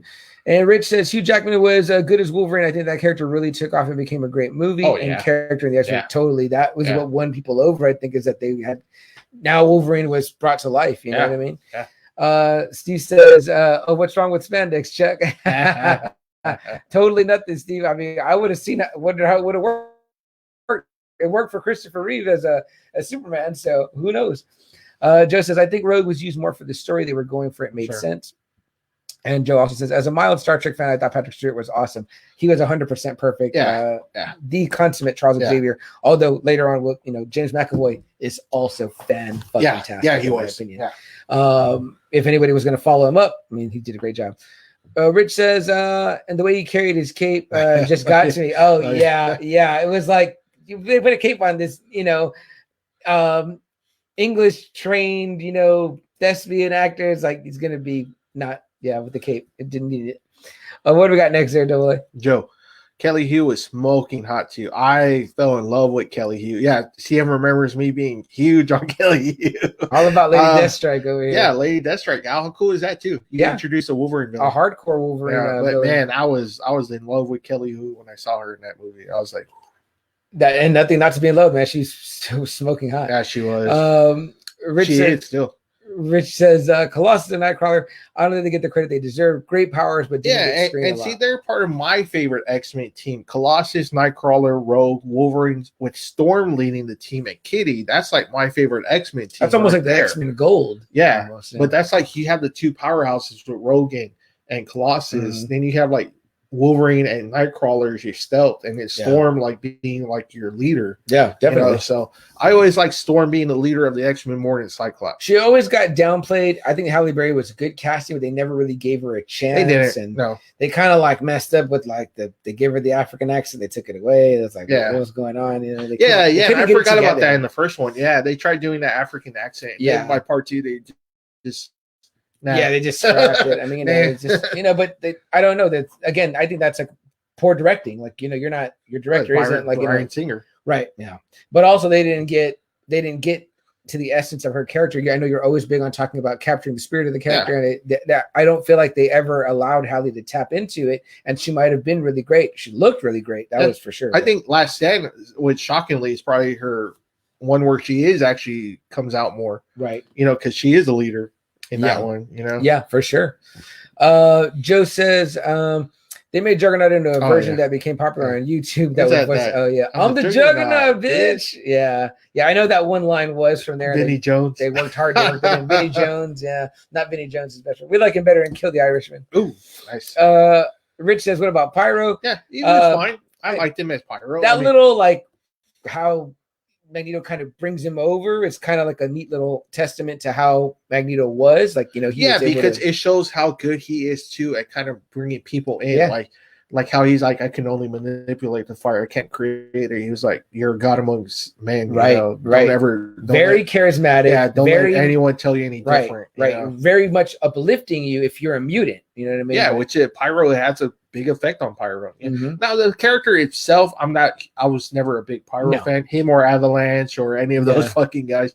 But I mean, it was cool. It's fine. Those are like the first bosses you fight in the X-Men arcade game, and he's like Pyro. I mean, he's fine. He was good as Pyro. Yeah, that kid was good. That little thing with him and Iceman was cool. Like the back and forth. Cool. That was neat. Yeah. Steve says, I think it's 6 episodes. Yeah, so that's what Double A is saying, Steve, about The Walking Dead. I think it's gonna be 6. Then they're gonna take a big break again, and they'll give us the rest of season 10 later, which I hope will be another 6. I don't know, man. I don't know. Kind of crazy. Well, I'm really looking forward to that Negan origin story. I'm really I want to see that too, because I think it's going to be way better than the comics. Steve, what do you think about Rick? Bring Rick back already, or what do you think? Wait till movie or whatever they're saying. Man, I don't know. Where do you stand with that? With those movies, I don't know. They've been saying 3-4 years. I mean, Rick's already been gone. I mean, like this is their problem is that they're like they don't drag it out too long. I just don't like Scott Gimple, man, as the showrunner. No, he sucks. That Anna King is better, but still, I think she's having to clean up a lot of mess. And that he made. Well, right. Yeah, and he's still part of it. He's still got some. And that's why it's taking so long with the fucking movie. But Greg Nicotero is fantastic as a director, and his zombies and his special effects really rad. Yeah, love Greg Nicotero, and he's great. Protege of Tom Savini. Oh, that's I didn't know that. Yeah, and great on Creepshow. If you watch the new Creepshow show on Prime, he does a lot of that stuff, and it's fantastic. And there's some Walking Dead alumni in that as well. Joe says, short guys stick together. Double A wouldn't know. But yes, I guess we do. We have no choice as we're so short. You can stack 2 of us on the top of each other and wear a trench coat and sneak into tall rides. Let's see. Rich says, I would love to see Sinister in the X-Men. I love that too. And there's always been little hints. It's like there's hints in Origins. No, not Origins. Well, definitely Deadpool. And one of the Wolverines. Apocalypse. Right? Yeah. Right. The Essex Corporation. Yes. And then there's Deadpool. Right. And then New Mutants, like you said. Right. So yeah. There's a lot of hints around Nathaniel Essex. But man, they never pull the fucking trigger. Yeah. you gotta do it right. Maybe I think that Marvel is gonna do that right. See, and I want to see that already. For me, Magneto almost kind of became like the Lex Luthor of the Superman movies. It's like I love the Magneto character, but golly, they have so much of a big rogue gallery that they went to the well too many times with that. It was neat when they tried to give us the team up against Stryker, you know what I mean? But it was also too like that's a great story. It's a great story, but Stryker's not one that you think of for X-Men. No, you want to see them against like a big bad where they're like going at it, using all their powers. It's that big bad. Multiple Sentinels, you know what I mean? Or, and Apocalypse should have been done right too, but We'll get into that later. Yeah. So let's see. Steve says, Rick, I think they should have brought him back last season, bro. Yeah, I agree.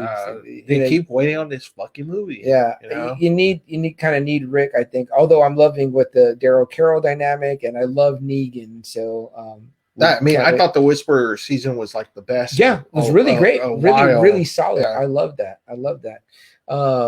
And Rich says, see more of the four Horsemen too. They should just run that whole story. That's great. They touch on it, but it's not. I'm saying. I want to say that phase now. Like we've already done the Avengers phase. Let's go on to another phase. Totally, and that's what I want to see. I think Marvel Studios is definitely going to do it right. Well, let's get back into the conversation, guys. I don't know if we were totally done talking about X3, the last time. Well, we can finish it out, and then we'll keep on going here, guys. Please continue to comment. Bring the comments in. We're going to keep the conversation going as we go through some of the trilogies between Marvel and Sony, but the Marvel movie trilogies, guys. So we're here for you, and we're going to keep it going right now. So so we're talking about the scenes with Wolverine. Those are always good. Mm-hmm.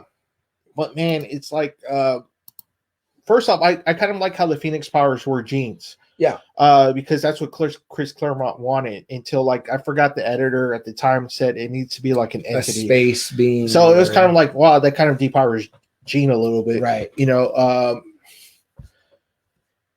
But I don't know, just the movie, I don't know, it didn't feel right. It didn't capture what she is. She's a universal threat, and for Wolverine to be the one to kill her, I love Wolverine. I do. He's my number one guy, but man, he's not the one to kill Phoenix. Right. Who would you have had do it? How would it has to be almost like how they did in the comics. It has to be like a group effort. It can't just be one person. It has to be like maybe Xavier going into her mind, with Cyclops blasting her, with Colossus trying to, like everyone. It has to be a team effort. Yeah. And just one person can't do it, man. I'm sorry. No. That would have made it like her. She committed suicide in the comics. Right. It was her decision. Yeah. To kill herself. Right. So it kind of needs to be like that. And I don't know, man. I don't know. I like the ending, how, it shows Storm taking over her and Beast taking over the school and all that. But no, I like your ending. That would have been great. I think it would have shown more heroism. I think it would have. I know she probably depowered herself so Wolverine can kill her, but I mean, maybe it was a suicide like that in a way. But I don't know. In a sense, I don't know. I did like how his skin is like kind of ripping off as he's going up there. But you're right. It should have been almost like an attack on the mental front and the physical front. So I didn't like how they killed Cyclops. Right. I was like, what the fuck? They killed Cyclops? That was crazy. And Xavier in that movie. They killed both of them. That's right. They both die in that movie, which is very... Even though whack. At the end of the credits, somehow Xavier puts his conscience into another body. Yeah. That is like completely like dead. So. And you kind of get a little bit of like the Mirror Island, Moira McTaggart. Yeah. He finally introduced Moira in that one. So that was kind of cool. Right. But okay, X-Men franchise as a whole. Yeah. Now on that one, I would say maybe a 3.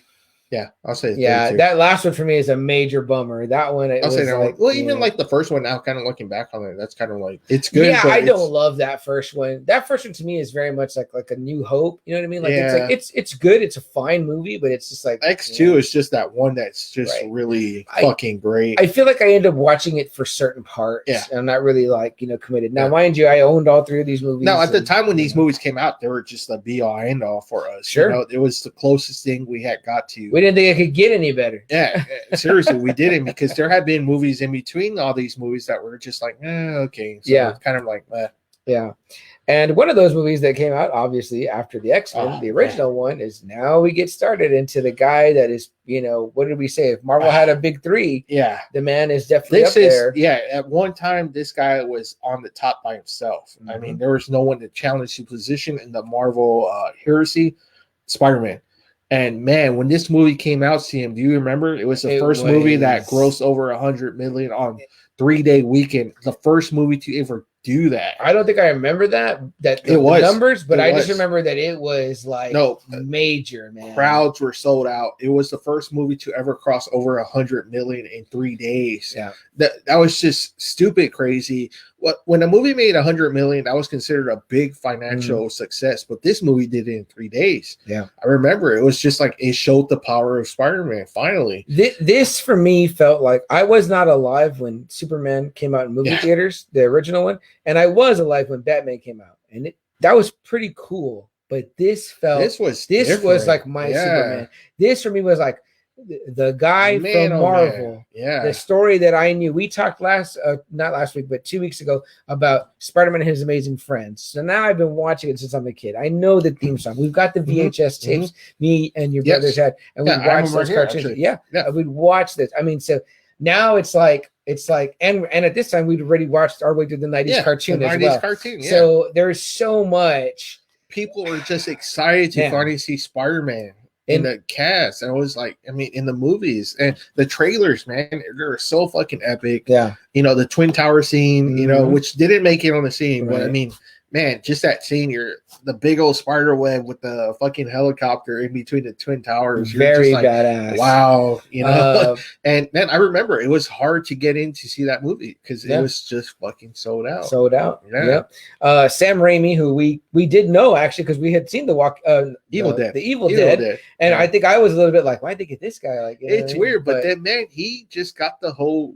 feel for it, man. It was awesome. How about the Macho Man Randy Savage? Man, you're a wrestling buff. You know what I mean?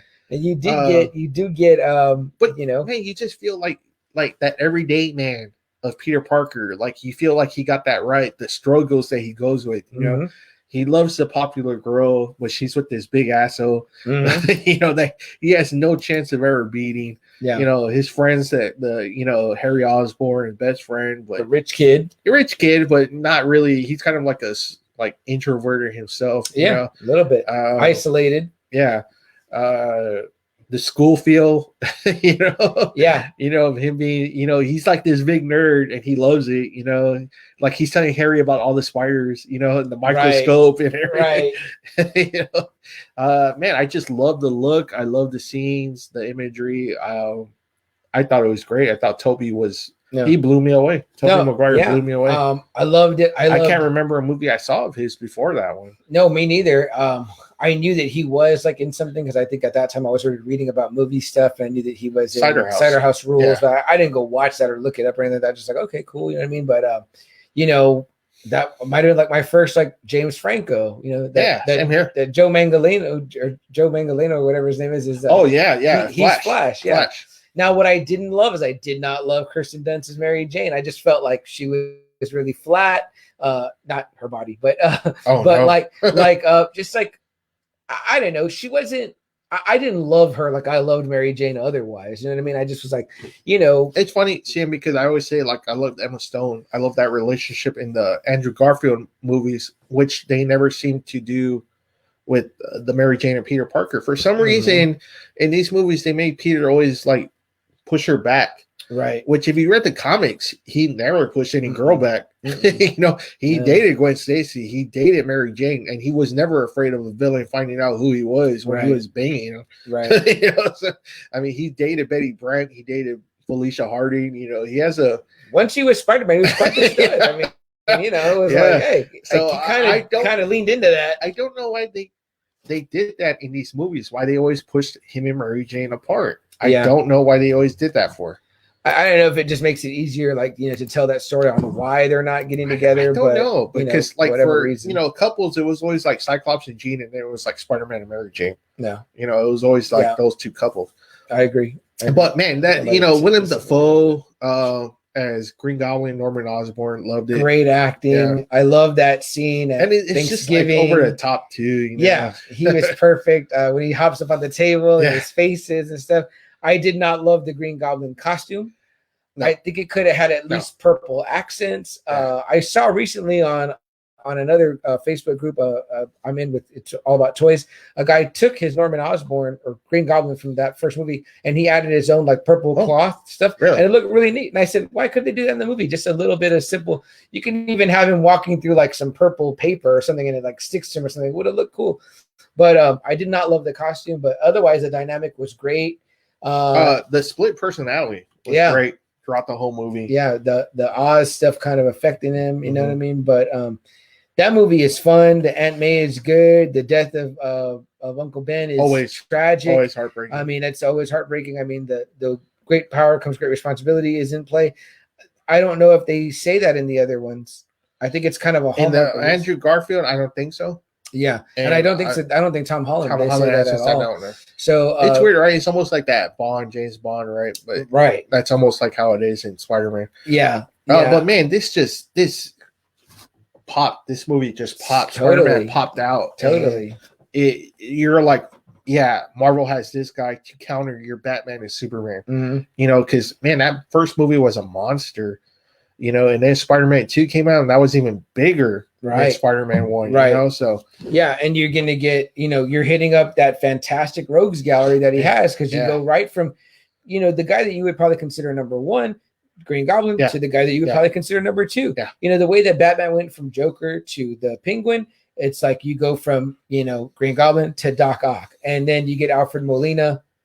Amazing actor. I love the interactions in the beginning. I love that too. Yeah. So good how he's kind of on him and he sees this potential in him, and it's very fatherly almost, which makes it more sad. You know what I mean? Yeah. What's going to happen? Yeah. And then he's when he does get possessed by the arms, and he's the madness. Yeah, the artificial intelligence. I was like, oh, that's kind of a nice pull. I don't know if that was in the comics. I don't remember the artificial intelligence taking over him. I don't know if that. I don't remember that. So I was kind of like, oh wow, okay, cool. I think in the comics a lot of times like they're just like nuts. You know what I mean?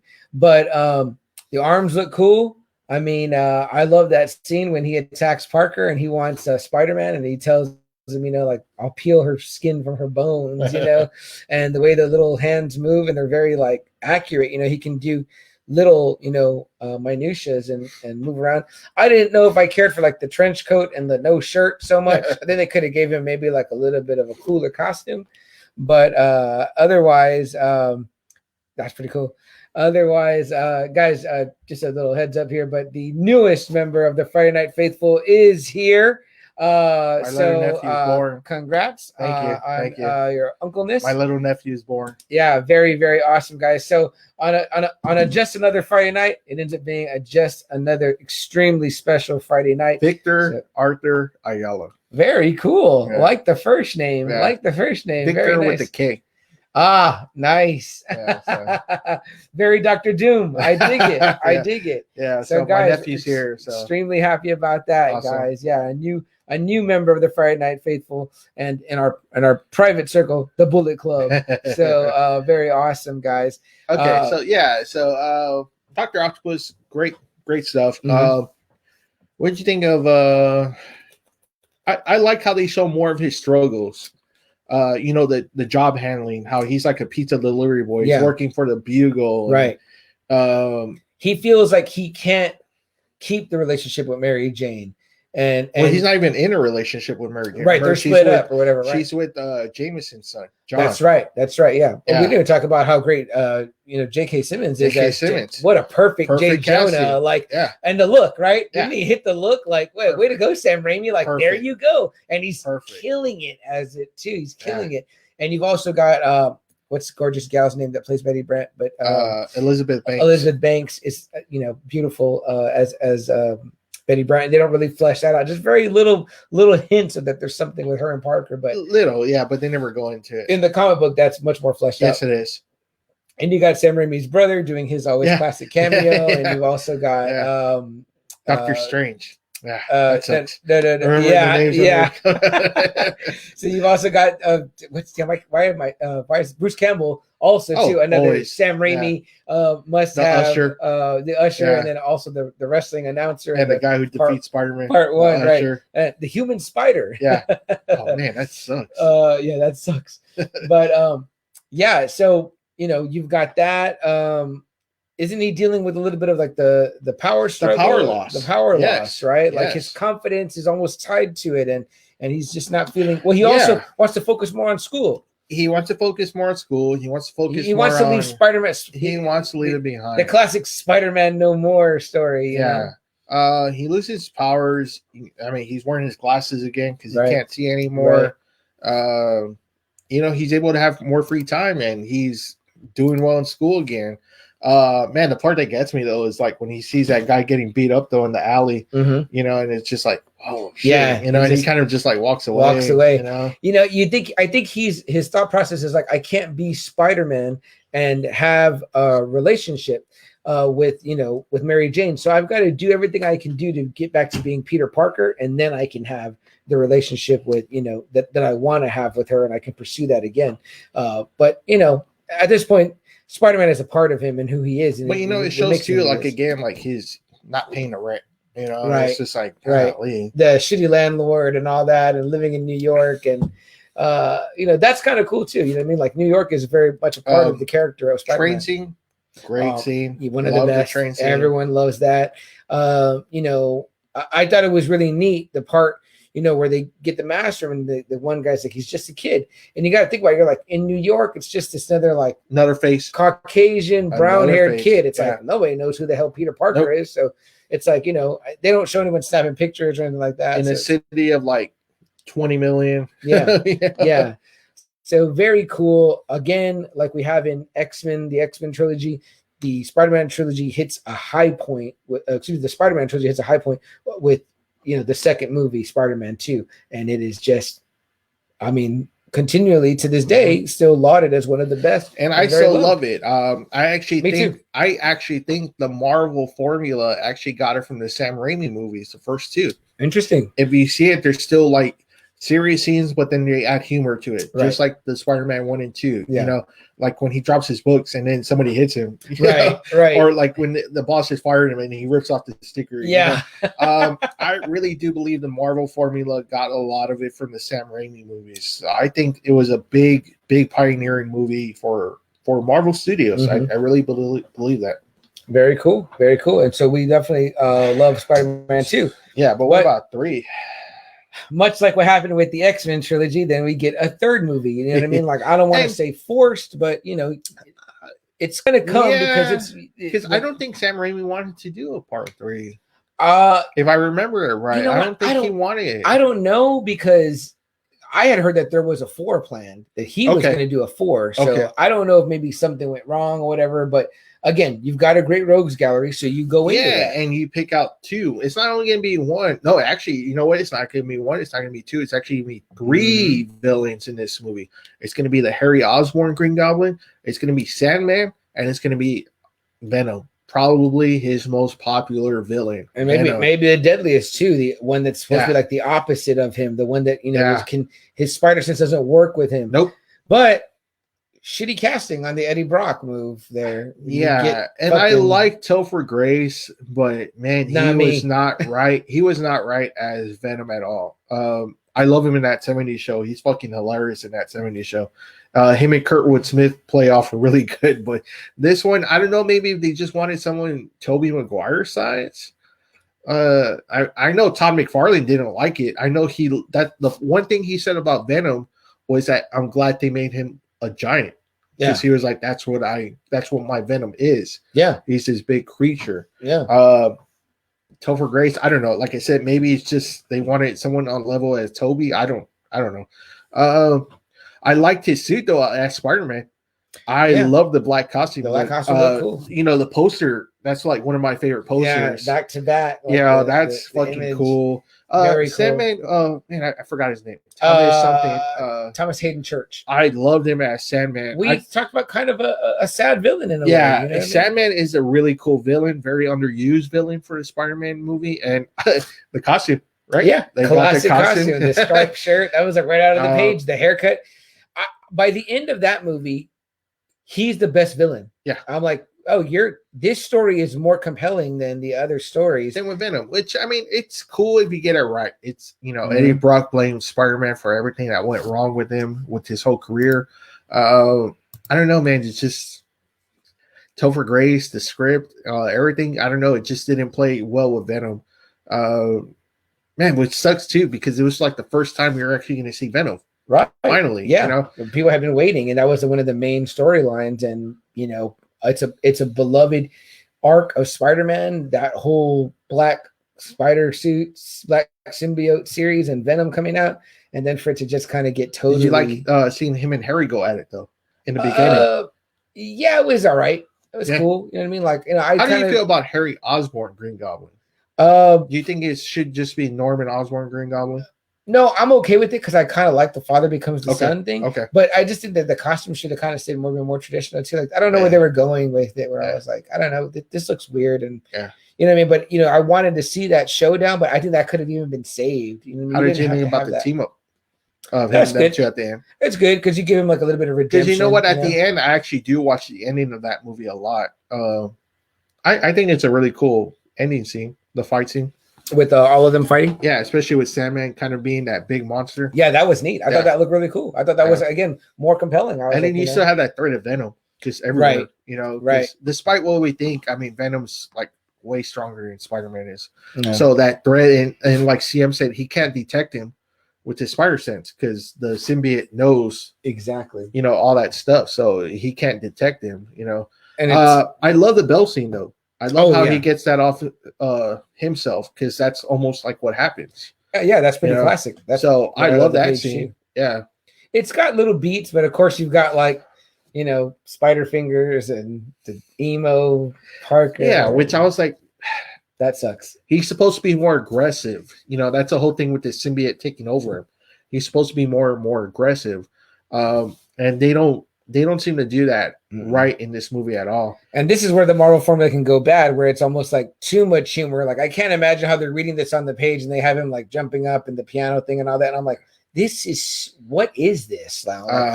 Like it totally sucked me out of the movie. It's funny because like me and Roxanne were talking about this yesterday, and I was just like, you know, we're talking about kind of like cringeworthy scenes, and that's like I told her, I was like, that's kind of one of them that I'm like, every time that part comes in, I either turn it or I just walk away. I do not like that part, and it sucks that they wasted Gwen Stacy like that, which was played by Bryce Dallas Howard at that time. She looked great.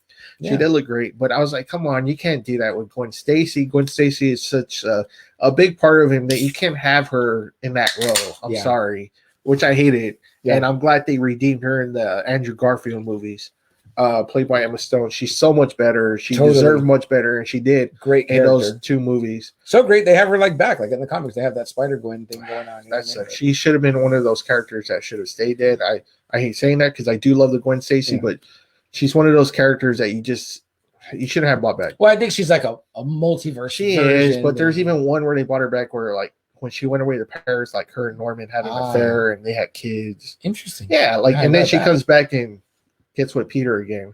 You know, that was very controversial. No one likes that. No one likes that story arc. Yeah. Interesting. But yeah, every time I have a fight with a DC guy about superhero movies, they inadvertently always bring up that fucking Spider-Man 3 and that dumbass scene, which is like, I just can't imagine what is all going on while that's happening. Like, now, you know what? That's one of my favorite endings, though. I love when he comes back to that place where she's singing, and I like how they embrace again. You know, that was a good ending. I like that ending. I just like her so much as Mary Jane. I've never been a big fan of hers as Mary Jane. The only movie I think she really looks good in is like the first one, and that's it with the red hair, kind of ish. I don't know. And no, but I'm with you on that one, and I'm still not crazy about this new Mary Jane either. No, I love Zendaya, but I don't love Zendaya as Mary Jane. It's not about the race thing. No, it's just not. About. It's just, man, she looks so fucking grungy in that movie. And then to the attitude, like none of that is any hallmarks of the character. Just don't get them right. Like Mary Jane is like a happy-go-lucky person. She's a model. The model. She's a confident woman. Like her looks play a part into how she's. Not only that, but to me, there's not a lot to that character that when you strip away the identity of even how they look, in this instance, it doesn't work because that's what's tied to that character. And what's a big part of Spider-Man is that she's like his stone. She's the one that keeps him grounded. Right. She's the one that keeps him sane. Right. You know, and they just never seem to get that right with her. Yeah. That's why I love the Emma Stone Gwen Stacy more. She was really into Peter. She Mhm. really supported Peter as Spider-Man. That was a great a great what the relationship would have been. Yeah. You know what I mean? Should Yeah. have been with Yeah. you know, So him and Spider-Man Jen. franchise. See, Uh, I'll get a 4 because Spider-Man 1 and 2 are just so good. You know. I don't know if I gave Blade a 4 or 4 or 5, but I will give this one a 4 as well. I think Spider-Man 1 and 2 is just great. I would think I might even go 4 or 5 on this one because it's really, really and there's strong. some parts in 3. Like we said, we love 7. Yeah, we love that performance. Yeah, and like I know my nephew likes it because he likes to see Venom like on screen and stuff like that, and he loves the Venom movie as well because he likes the character Venom. So which was a big improvement. It's cool. Big improvement. Way big improvement, definitely. So yeah, I dig it. I dig it. It's better. There's more strong things in it than the for me than the X-Men one. So totally. But moving right along with Marvel movie trilogy. Now this is where we get into Marvel Studios. And now this was going to be the movie that would either break it or make it. And here's a guy that it wasn't like a guy that we were like, oh, no. This guy is a guy that we're all like excited about. Actually, you know what? I was. Yeah? Yeah, because of the history of Iron Man and because of the history of Robert Downey. I was like, you know what? Yeah, I like this choice. Yeah. Yeah. And now I don't know if he was reliable at the time. Right. But man, I love the casting that's in. I just remember thinking kind of like, you know, like it's Marvel. I love Marvel. I love superheroes. So I'm down 100% down to go watch this. Now, the first thing though is like when they said Iron Man, I was kind of like, Well, it was one of those movies where the trailer kind of built the excitement up for me because I was not an Iron Man fan. No. Iron Man is kind of like your leader of the West Coast Avengers, not. It's just a team that's kind of thrown away, you know. I don't remember having any Iron Man comic books. I don't remember having any Iron Man I have toys. some key Iron Man issues, but again, I can't tell you what story arcs. I can't recommend you. Mm-hmm. I know Mandarin's his villain. That's it. That's what I always knew. That's it. I don't know his other rogue gallery. I know his Demon in the Bottle issue. I know Thanos made his first appearance in the Iron Man comic. And I know his origin story. That was about it. Yeah, I would say maybe that was about it. I might have even been light on some of that back then. You know what I mean? Well, I mean, reading all those old cards, you know, the old Marvel cards. You know what? I will say that Marvel cards did give me quite a bit of a depth of knowledge of certain guys. And that's where I got a lot of my issues was on those recommendations for those cards. But it was the trailers that more or less built up the Iron Man movie for me. And man, you want to feel like the way I felt with Spider-Man was the way I felt about this movie when I first saw it. Interesting. You know, it blew me away. I don't know that if I was that hyped before I saw it. I wasn't. Okay. But, no. Oh, but afterwards, yeah. I 100% agree. Like I was like, holy that shit. Movie, I still have a tough time deciding if that's my number one or number two movie, you know, of all comic books. All comic book movies. Yeah. Wow. Like all the Batmans, all the Yeah, because that first Iron Man movie is just really so fucking good. It really Robert is. Downey kills it. Oh, he kills it. You talk about like Tobey Maguire that should have been nominated. That guy should have been nominated for an Academy Award, you know, because he carried that movie big time. And what about what you said sometimes about where a guy does it so good that the comic book character begins to embody them? I mean, I almost feel like right away Marvel writers were like making Tony Stark like Robert who Downey, I felt like never had any personality, but you're making him like RDJ, and it's really great.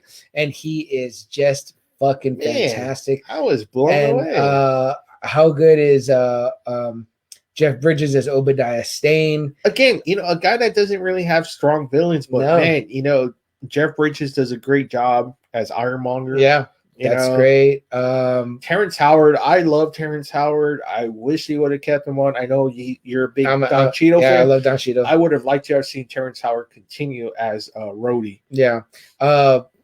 Pepper Potts. She was funny. Paltrow is great as Pepper Potts. She's so great as that role. Like that's almost like what you get out of them two is almost like what I want out of a Peter Parker Mary Jane relationship that I've been missing. I haven't gotten yet. And you get it right there, and it's great. All of that is great. It looked fucking sleek. It looked super cool. Man, the suit looked cool. You can still watch it right now, and it's fucking awesome. Like it's like it's and great. I watch it. Yeah. Oh, I love Iron Man. it still fucking holds up Yeah. really well. Yeah, my nephew is like, that was one of the guys he was into. He has like 3 or 4 masks. I bought a plasticky helmet from Mario and Pete when they were selling those. It was kind of cool. I know in the Big Bang Theory they always have like an Iron Man helmet. Yeah. So I mean, they made what I think to me what got me so much is that they made that suit look so damn cool, man. I mean, it was like undeniable. But yeah, so there's not enough you can't say about Iron Man, the first one. Oh. But obviously you're gonna get a sequel. You got to, right? I like the casting of putting in Mickey Rourke. I was like, okay, cool. But then they were like Whiplash. I was like, okay. But I gave it credit because I said, you know what? They made me think that Ironmonger was formidable. And that's an origin story. They did a big part of Iron Man, the first one, is an origin story because people don't know who the fuck he is. No. You know what I mean? So it's like even us that are Marvel heads, we're like, yeah, we know him, but I mean, like, it ain't like we're about to fucking sing his praises. In fact, I would say that we would often call him like maybe a B or even a C guy. B character. He was always a B. To me, I always thought of him as like, because he's part of the big 3 of the Avengers. You don't have the Avengers without him. Thor, Cap, and Iron Man are the Avengers. Yeah. But every time there was always like a big event, Iron Man was always like one of the leaders, but never an A character. He was like our rich guy. You know, like okay, he's like our rich guy. He's not like Batman, but he's a rich guy too, and he's I guess gadgety. I guess tech, right? But not a powerhouse. He was never the brain. No, like he was. That was always Reed. Reed Richards was always the brain. But anyway, we're going into Iron Man 2, and I think it has some cool stuff.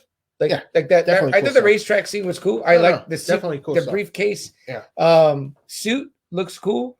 But guys, give us a quick second. We want to read some comments, and then we're going to come right back for our audio listeners and continue the conversation specifically right now about Iron Man 2. Guys, if you're listening to us live, you know we're not going anywhere. We're about to read through this wealth of comments here. I'm gonna have Double A help me out because he knows that I always lose my place. Yeah. And you know what else can I say about that? So we'll be talking a little bit about some of the stuff we just talked about, but I think we're good here. Right. Oh wait, shit. Hold on. Let me go back. No. We're right there. Those. Okay. Right there. I did see this one when Joe said, "What's up with the Rick Grimes movie?" Our guess is as good as yours, Joe. If you know something that we don't, please fill us in because we know that there's going to be one, but we haven't heard anything else about it. So we're trying to get more info on the Rick Grimes movie as well. Shit, I think I lost my place again. Let me go back here. Yeah, we Double went too A far. is going to get me in there. No, go back. Oh, too far? Shit, sorry guys. Right. I think Rick. Oh yeah, will come back in the movie after the show is over. Oh yeah, from Rich. Yeah, thank you, Rich. Yeah. That's what we keep hearing too about the so-called movies or whatever. But just bring him back in the show already. Shit, what the hell are we waiting for? Fucking bridge scene in X3 was badass. Yeah, I did forget about that. Yeah, that was cool. I thought that was cool. I agree with you on that one, Joe. That the bridge scene was pretty cool. I remember thinking that about they're in Frisco in that time. I think Golden State, right? Golden State, yeah, Golden State Bridge. Golden Gate, or whatever. Golden Gate Bridge. Richard, right there. Yeah, I didn't like the way they did Phoenix, the powerful mutant, or being killed with blades. They could have done that better. Yeah, makes a lot of sense. Jason says, after your show, can you send me the info to Lou Ferrigno? Yeah, we'll definitely do that, Jason. We'll send. I'll hit you up with a message. Do you like our page, Jason? If you do like our page, and try to join the Facebook group, I can message you easier through there. But if not, I'll find you off the comments in here. I'll send you a direct message with the info. X-Men as a whole, I say 3. Richard gives the X-Men franchise a 3. Yeah. Joe says X2 is a 5 series.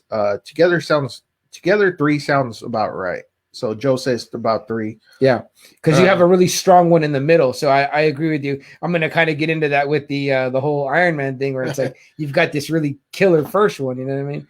Go ahead. Oh, Rich says, oh shit, I just messed it up here. Right there, right? No, more. No. Shit, sorry guys. Oh, right there. I enjoyed the Spider-Man movies. It also showed more villains of Spider-Man. Yep, definitely agree. Joe says Bonesaw's ready. That's my terrible. Joe says Green Goblin mask sucked. Yeah, big time. That mask is trash. Let's see here. Yeah. What else here? That Joe, whatever. Oh yeah, Joe. Not Joe Mantegna, but Joe Mangolino or whatever his name is. Mangoliano. Yeah. Joe says Peter pulled the girls. He sure did in the comics. Sure did. Yeah, Pete was ladies man. I think the animated show did the same as far as pushing the girls away. Yeah. Yeah. She shouldn't have worn that purple turtleneck all the time. Jeremy? Yeah. Hey, what up, Jeremy? What up, man? Got a birthday coming up, big guy. Let me know what you're gonna be wanting there for your birthday, and we'll see what the birthday gods have to say about it. Birthday gods. Richard says in Spider-Man, did he produce his own web or was it cartridges all along? I thought he produced his own web in the Tobey Maguire ones. It is from his body, which they did introduce in the 2000s. Organic webbing. Prior to that, it was always cartridges, which I think Andrew Garfield went back to. Tom Holland. So what I read was that people didn't like that this kid was smart enough to create these web shooters that could also have all these variations or whatever. Yeah. I thought that was a fucking stupid thought because I'm like, that lends to the very character. Again, now see, I don't like when you strip mine the character of the traits that make them who they are. In a sense, this guy is like a protege to a Reed Richards and to a Tony Stark, as they have it. They later on played on that, but he was always getting recognized. He was always known as above Spider-Man average intelligence. Is a good brain. He's a good brain that they downplay in the Tom Holland ones. Yeah, and it's almost like the character gets more focused on his like that he's not overpowered and he's gritty and he's grinding out the superhero game, but he's very, very fucking smart. He's up there. And that's wow, he was able to create this, and he likes tinkering and likes all that shit. So I hated organic web shooters. Now, mind you, those movies are so well done that I didn't really notice it, which I'm glad it wasn't a huge focus, but otherwise there were some people that didn't like it. So. I think the Spider-Man 2099 AA, correct me if I'm wrong, but the Miguel O'Hara is organic webbing. I believe so. And that's fine because that's about a different Spider-Man. Yeah. He even has these little phalanges on the end of his fingers that are little spikes. So that's how he's clinging to the wall, which I guess they all have that. I don't know how they say the other ones cling is small, tiny hairs. Remember, hairs. He grows stuff that. Yeah, but Miguel O'Hara, the Spider-Man 29, they're almost like little hooks. Spikes. Okay. Because at one point he slashes people and he's slashing them, it's tearing their shit. So it's that's kind of super gross. But then Joe says Spider-Man 2 was again a part 2 that was probably the best movie of the 3. Totally agree with that. I like the Evil Dead looking part 2. Yeah, the octopus surgery scene that was very Evil Dead. Very Evil Deadish. Yeah, yeah, that's cool. That's a cool scene though. It's pretty scary. It's horror movie-esque. Peter Parker, brilliant but lazy. That's right. Yeah, see, that's what I mean. If someone calls you brilliant, a scientist like that, you're lending. It cheapens it to me. I didn't like that. Rich says, why do you think they went back to the younger days of Peter Parker? A lot of movies, they go back to the beginning, but some of these stories could go on forever. Why do they do it that way? That's a good question. I guess it's their whole reboot. I don't know if they ever think how many movies they can squeeze out of someone. So I think they just always go to the easy stories. Obviously, I don't know if you ever do. Tom Holland is actually the right age that he could play Spider-Man for I would say a good number of years and actually grow more and more and to actually do those darker stories too. What's odd is that they're actually saying that he's 24 right now. Yeah, it was perfect. And they're saying that after this next one, that's another announcement. The new Spider-Man movie, the third one in this new trilogy, is going to be called No Way Home. But after this, his contract is up, and that supposedly there's been no express desire to carry on. Which is weird. It's his movies are doing solid. They always make. I think the last one did $1 billion, and man, he's that right age where you can just keep pumping out movies more and more. I don't know if he's going to get any taller though. It's he kind of feels like one of these guys that's going to look perpetually young, like you said. Can you see him being in that Craven arc? I mean, no. That's where I thought Toby would have been perfect. But I feel like he's doing these movies like Cherry and this other one because he's wanting to show that there's more to him. That range. He can lose weight, he can gain weight, maybe he can bulk up. He's not going to probably get any taller. Yeah, but you also want him to be able to flip around like he does because he can actually do that shit for real. But Richard, I think that's why, because I don't think they ever think further ahead than 3 movies. It's 3 movies and you're done. That's it. Yeah, and it almost feels too, Rich, they're really focused on this period of Pete's life where he's right getting out of high school and right getting into maybe college, and it's like, what does a man look like right then or whatever? Because I feel at one point like Toby is looking kind of older or whatever, where it's like you're almost at the age where you're like maybe you're getting married to Mary Jane Parker, because Peter Parker becomes a professor I think later on at NYU in the he helps the books and he's teaching, and they're married, no kids, but they're like actually legit married. So you know, it's weird. I couldn't see Tom Holland getting married right now. Because he just looks too damn young, which is good. That's probably why they chose him, because like, we want to get a lot of mileage out of this guy. He'll do another one, I'm sure. They signed this motherfucker up. Take that check, take that bag. I'm taking that money. You know what I'm saying? I would be totally. Let's see. I think that is a young kid mentality. What are we talking about? You guys might be commenting to each other. And because then Joe says, Rich, that's a quote from the movie. Raimi didn't want Venom. Oh, okay. See, I didn't know that. Well, who did Raimi want? Joe, probably Sandman. Let's see. Shit here. Rich says, yeah, they could have done better with Venom. The Venom character was unique. Totally agree. Joe says, Jazz Spider was a bit much. Can't I mean, a bit, Rich. Joe was a lot, fucking much. It was terrible. Emma Stone would have been a good MJ. Yeah, I mean, either one. I mean, you know, she did great as Gwen. I felt like Bryce Dallas Howard got wasted. I mean, she could have been, you know, however you could have tied that together. You know, Rich says, yeah, the Venom symbiote was supposed to make you feel more tough and mean. I don't give a fuck attitude, because you feel like you're on top of the world with that symbiote. Also, too, it's in your brain, and it's like it's lending to your your baser senses and shit. Joe says, no, I like Zendaya and Holland. Okay, that's cool. That's cool. I don't dislike her. I actually love her. I think she's really great. That Euphoria show, I've seen little parts of it. I don't like her look. She's great. I think she looks too grungy.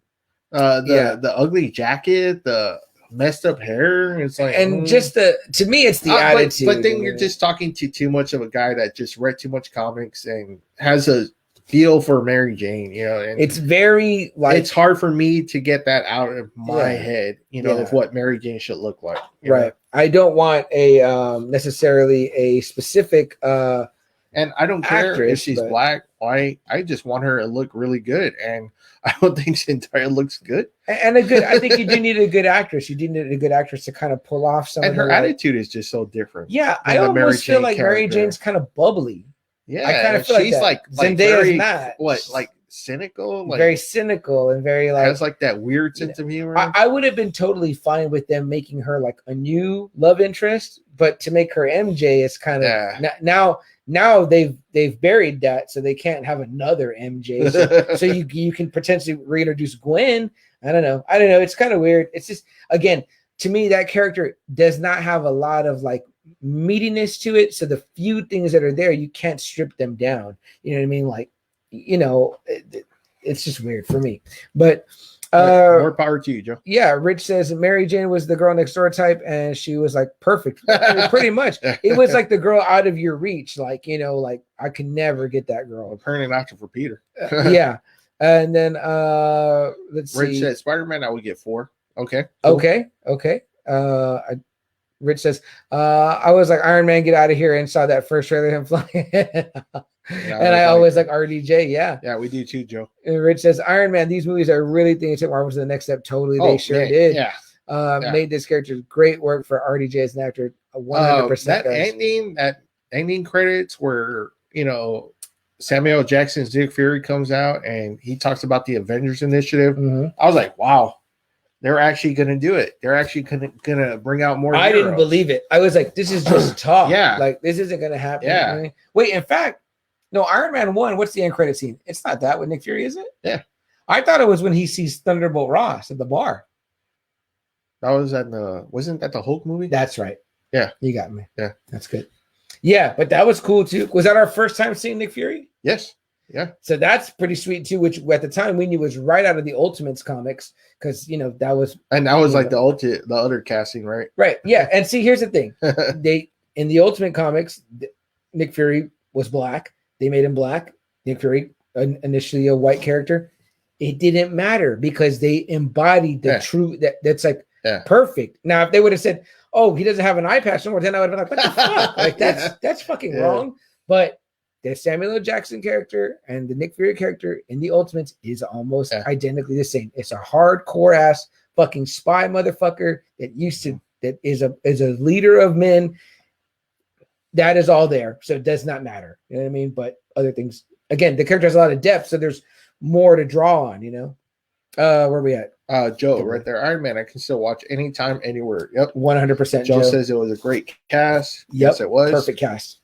Richard says, I think this trilogy, I can say I really liked all 3 movies. Hey, all right. I don't think we're done with Iron Man 2 yet, right? No. We're gonna come back to you. Joe says, we day drinking tomorrow.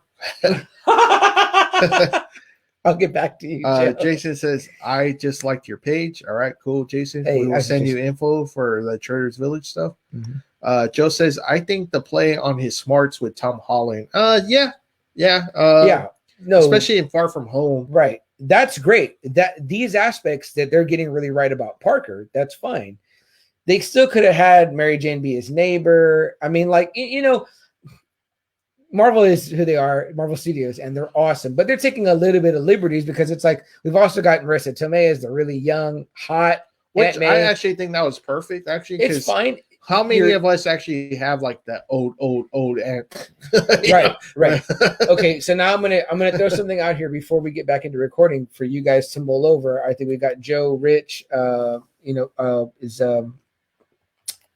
else is here? I don't know. You guys that are here still listening to me, I don't know what the hell just let me talk. You guys, I heard this recently on the Kevin Smith podcast. Again, I always want to give credit to Fat Man Beyond. It's a great podcast. I don't steal from them. It's just they sometimes talk about the same shit we do. So one of the things they talked about, they said at this point, without any spoilers, guys, we're not going to say anything because Double A is not caught up on WandaVision. But at this point, should they be introducing a Magneto character? With the age that they've made Wanda, they've already told us, you know, when she was born, you cannot get a Magneto unless you make him like his powers of magnetism make him age slow or something. He won't be anymore to be able to be a Holocaust survivor. That's a very key aspect to the Magneto character. Okay. Do you take that away? Now, see, this is what I talk about the strip mining the character. I feel like you need to make it where like his powers don't make him age or some shit, because that's such a key element of that character. Now, they said, well, you could write it whereas he survived some type of Sokovian, whatever. But I'm like, I don't know, man. Magneto being a Nazi Holocaust survivor is a very fucking key element to that character. This is why he is who he is. This is why he hates fucking Gestapo tactics and shit like that. Like, I don't know. What do you say on that, Double A? Yeah, I mean, you can rewrite a lot of stuff though in the movies. It doesn't have to follow the comics. Obviously, we've seen so many movies where they don't follow the comics. Mm-hmm. Maybe Magneto's not even Wanda's father in these, you know? Right. Okay. In the movies, he can do whatever the fuck he want, I guess. Yeah. Put it that way. And again, this conversation is coming up because people are like, "Oh, he's the big reveal," blah blah blah, whatever. I don't know. You know, if you're going to introduce mutants into the world of Marvel Studios, you definitely do want to bring over Magneto. You definitely do want to or do it right. Well, who knows? Who knows if he is going to be the dad or not? You know, right? Because apparently now he's like the dad of Polaris, which wasn't before, and somewhere along the way he was, and I don't know.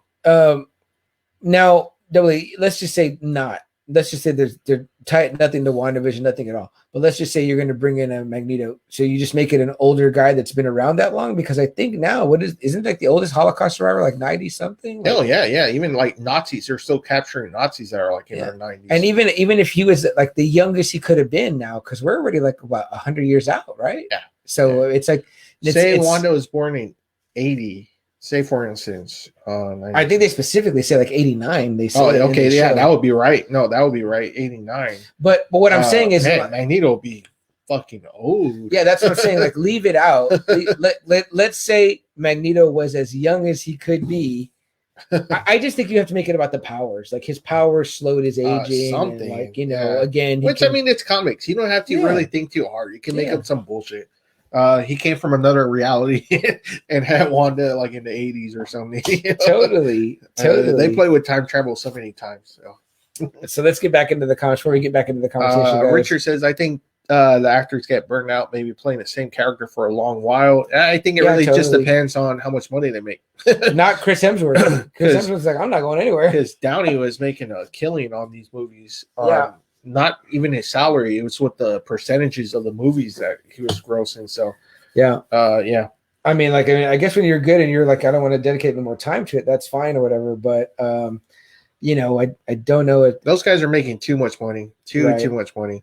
Joe says, I think they're trying to get Miles. I don't know what. Shoot! I'm sorry. I'm sorry. I totally did that at the wrong time. I think they're trying to get Miles into live action.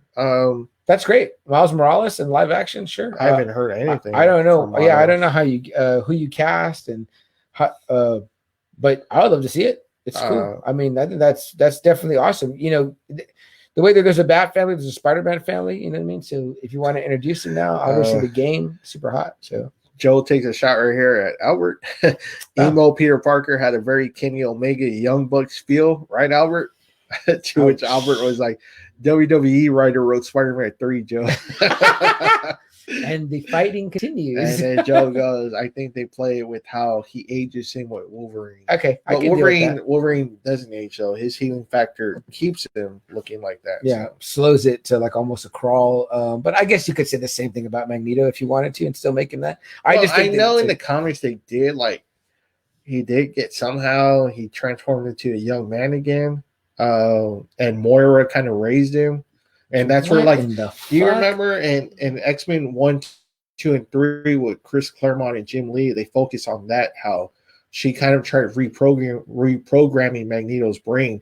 And that's where he gets really pissed off and wants to, like, really destroy humans in that X-Men 1, 2, and 3. Wow, I don't think I ever remember reading that, but that's pretty cool though. Yeah, I mean that's pretty wild though. That's wild ass shit. But that explains the buffness of when he was buff. So I think CM's like trying to remember drinking cowboy beer. Exactly. Dallas Cowboys beer. Fuck, I can't even remember. Fuck, man.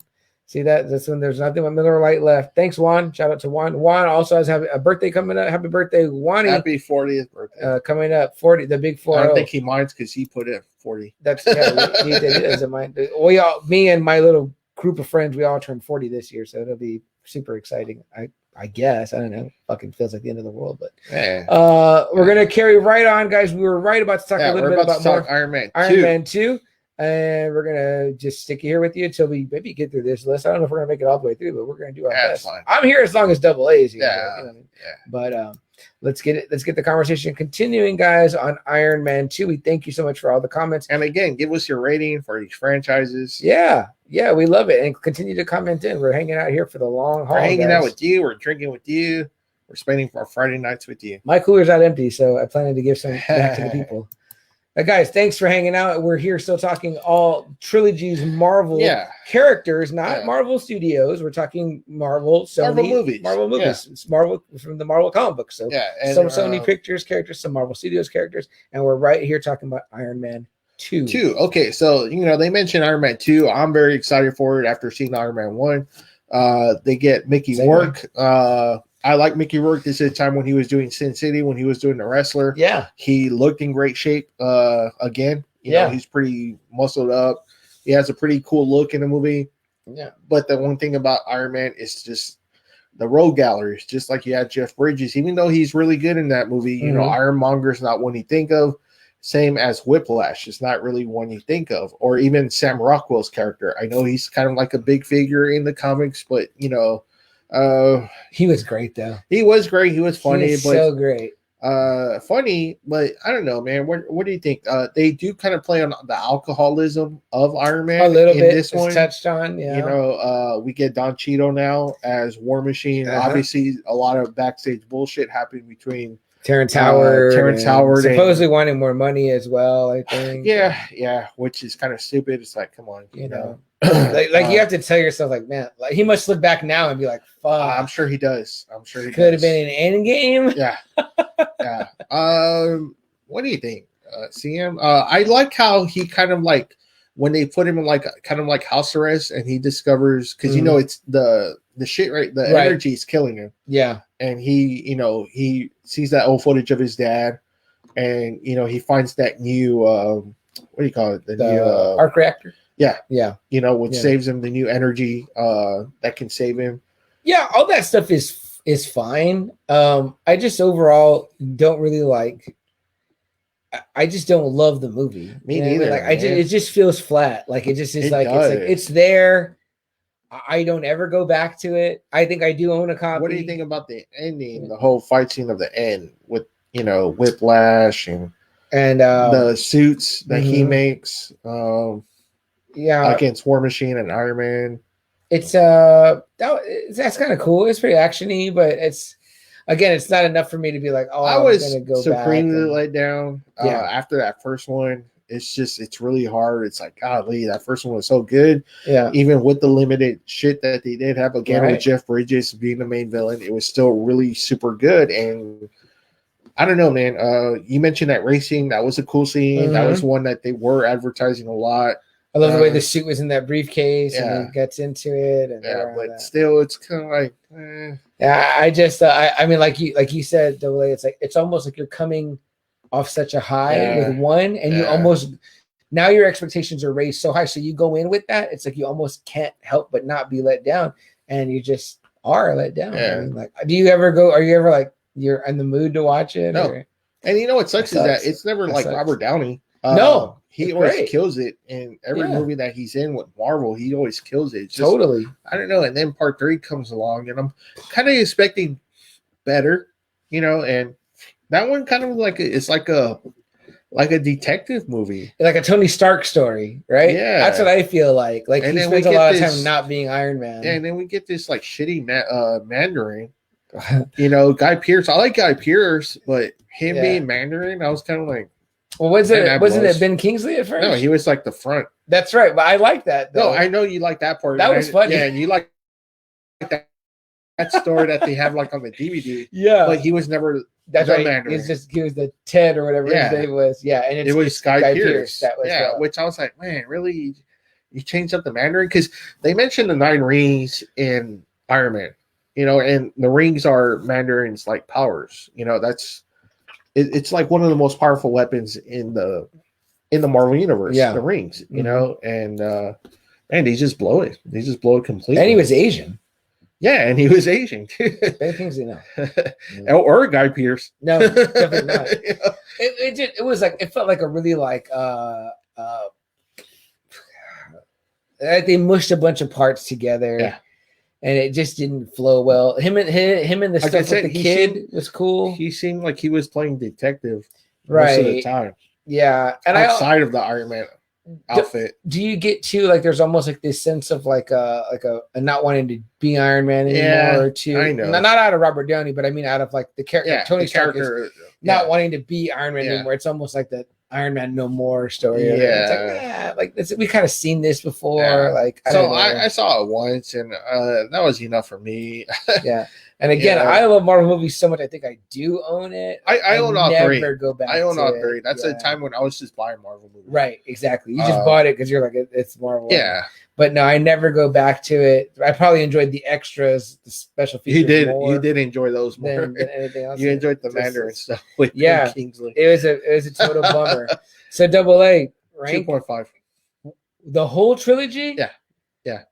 And 2 and 3 just really bring down the first rating. Yeah, because that's like 2 movies that suck in that trilogy. Yeah. Now 1, I love 1. That's one of my, again, it's either 1 or 2 on my listings, but the whole franchise as a whole, I would not recommend that franchise for anyone to watch besides Iron Man 1. Yeah. If somebody said, "Oh, what about part 2 and part 3?" Like, you're good. Go ahead. Yeah, you're good without it though. But it's like the Matrix. It's like you don't really need that second and third. You really don't at all. So I don't enjoy it as much as the Blade franchise or the Spider-Man franchise. So I think I went 4.5 on Blade and you went 3. On X-Men, I think I went 3 and you went 3.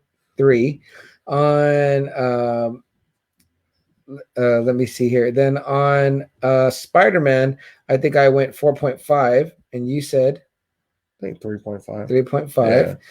Okay, so on Iron Man, Double A says 2.5. Man, that is rough, guys. And like I said, just 2 and 3 really bring that whole franchise down. Yeah, you know what? I'm gonna go 2.5 also. Yeah, it's just I can't recommend that franchise to anyone. When there's 2 out of 3 movies that blow, it's like wow. I can recommend the first one. I always do. And they're not terrible. They're not the worst movies I've ever seen. You know what I mean? They're just there's good parts, but it's just I never go back. I never want to see them. It's like how you said when you know your priorities for a movie, it's rewatchability. Totally. You know, and I can't think of a time I was like, hey, let's watch Iron Man 2. Let's watch Iron Man 3. No. But I can say this. If somebody had not seen them and said, I want to watch all the Iron Man movies, like my nephew, I would say, okay. And I would sit through them and watch them with them. I wouldn't be in pain. Gary Shandling is funny. Gary Shandling is funny. Yeah. I mean, there's little things. Like I said, I think Sam Rockwell just completely eats the scenery. I love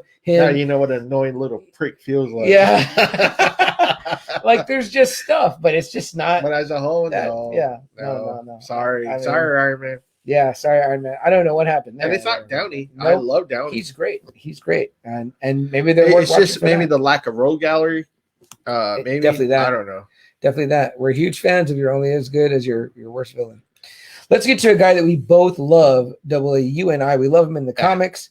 Mm-hmm. Excuse me. I love him as an Avenger, and I love this man as an actor as well. And you know, without any type of particular feelings, I think he's a very beautiful man, Chris Hemsworth. So Thor, the mighty Thor. Yes, Thor. So Thor's always been one of my top 5 characters. I love Thor. I couldn't wait till I saw it. And you know what? I actually like the first one a lot. Mm-hmm.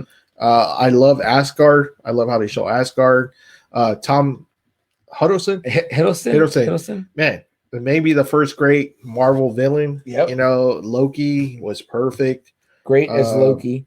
Anthony Hopkins as Odin. Who else could be Odin? Idris Elba as Heimdall. Perfect. You know, I mean, I loved it. I love how they make it, you know, his eyebrows blonde. I love how he looks like a Viking in that first one. Natalie Portman, and I forget her name from WandaVision, the one who plays Darcy. I forget her name. Her real name, Kat Dennings. Kat Dennings, and beautiful. And the dude too from Good Will Hunting, the Skarsgård, the dad. Right. I forget his name too. Alexander? No, Alexander's the son. Yeah, they're good. Stellan, I think Stellan. Maybe. Whatever. Skarsgård. He's good. He's great. Again, you good mix of comedy, and it's a good mix of comedy, and it's kind of like I was like, oh wow, they're actually going like the ultimate Thor. Mm-hmm. You know, where like he's telling people he's Thor, but he can't pick up the hammer. Remember? Right. That was like an ultimate thing. Yeah. You know, and I like the first one. I love it. The chemistry him and Natalie Portman was good. Yeah, I love her. So I've loved her since The Professional. So I mean, yeah, like I would consider her like one of my top maybe 3 favorite actresses. Oh, okay, cool. So I really love her. I've even seen her like the super chick flicks, like where she's having the baby in the Walmart and all that shit. Oh yeah. So yeah, I adore her. Yeah. She's great in this. Like you said, good chemistry. Yeah. Great cast. Jane Foster. I was like, cool, Jane Foster. Yeah, I actually think I was less familiar with Thor's. I started reading more Thor comics after this, and because of you, the more modern stuff that was being done. Okay. When the Asgard was over Oklahoma and all that. Yeah. Because those were fantastic books, man. Yes, I need to get those in trade. Yes, they were. Great art too, where you get like, the big jawed Thor, and he's big, and that's where he's got the metal sleeves. Yep. So all that, and in the first Thor movie, the villain is Destroyer, right? Destroyer. Yeah. That's cool. Yes. That's right out of Thor. It's kind of Loki too. Kind of Loki too. Yeah. Because he's working with the ice giants. That's right. That's where he finds out he is a giant. Yeah. You know, that he's not really Asgardian. That's right. You know, that's right. I always love that too. The frost giants. That's like a straight up Thor thing. I'm sorry, frost giants. But that's so Thor. Like it's like, oh, cool. Like yes, that. It is. The Brothers 3, the Warriors 3. The Warriors 3. Yeah. One is Ray Stevenson. Yes, he is. Yeah. Now the one character they don't throw in though, which I was kind of surprised, is like Balder. He's not in the movies, I don't think. I don't think so. Which one is that? He's pretty much almost like the number 2 guy for Thor. Oh shit! I can't think of him. Yeah, maybe. I mean, I don't think he's in there. I could be wrong. I might be wrong. Yeah, somebody correct us if we're wrong. But I love Fandral, Lady Sif, obviously beautiful Sif. Too, and like that chick would have been a great Wonder Woman. Mm-hmm. She could also replace Gina Carano if you needed to. What's she doing? If you're gonna keep on the Cara Dune thing, but man, that first Thor movie, I love it. I liked it. Yeah, It was everything. It's a solid introduction. It's got action. It's got I like the comedy. Stanley cameo. Uh, Where they're trying to pick up the hammer. That's right. And he's in the truck. Yeah, yeah. It's like did it move, and it pulls out his whole like back part. That's right. He's trying to try. That's classic. Not to mention that's the great Stan Lee cameos in all these movies, guys. Sony or That was always like a homework, except for Blade. Studios. I don't think Blade was there. He comes out in Blade, but I don't think he ever created Blade either. Right. But pretty much almost everything else. So I mean, which is so awesome. Okay. So like Thor comes out, I'm like, okay, cool. I like the way this first one came out. Mm-hmm. Kenneth Branagh is the director. Mm-hmm. Very Shakespearean actor and very Shakespearean movie. I don't know if people really caught on to Thor. I don't know if that was like I don't know. I don't remember people like really loving it.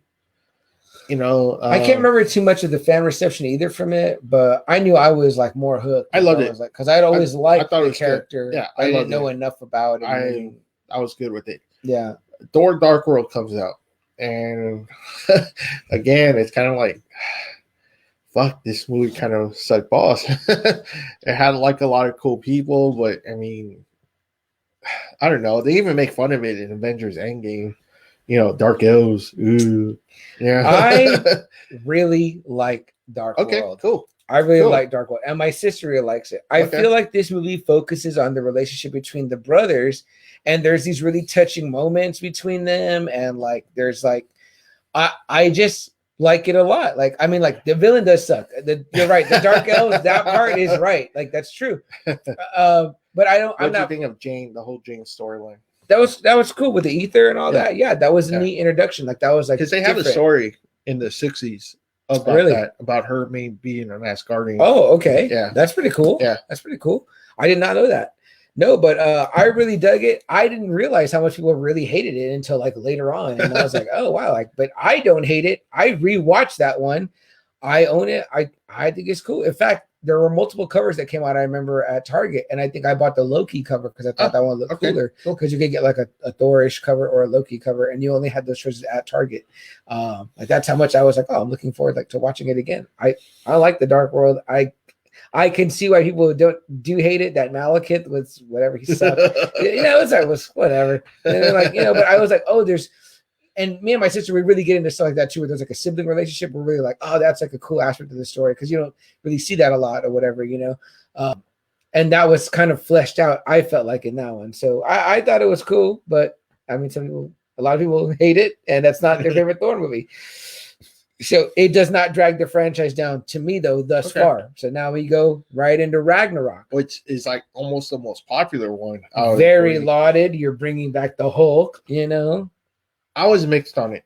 Oh, yes, because I do not like comedian Thor.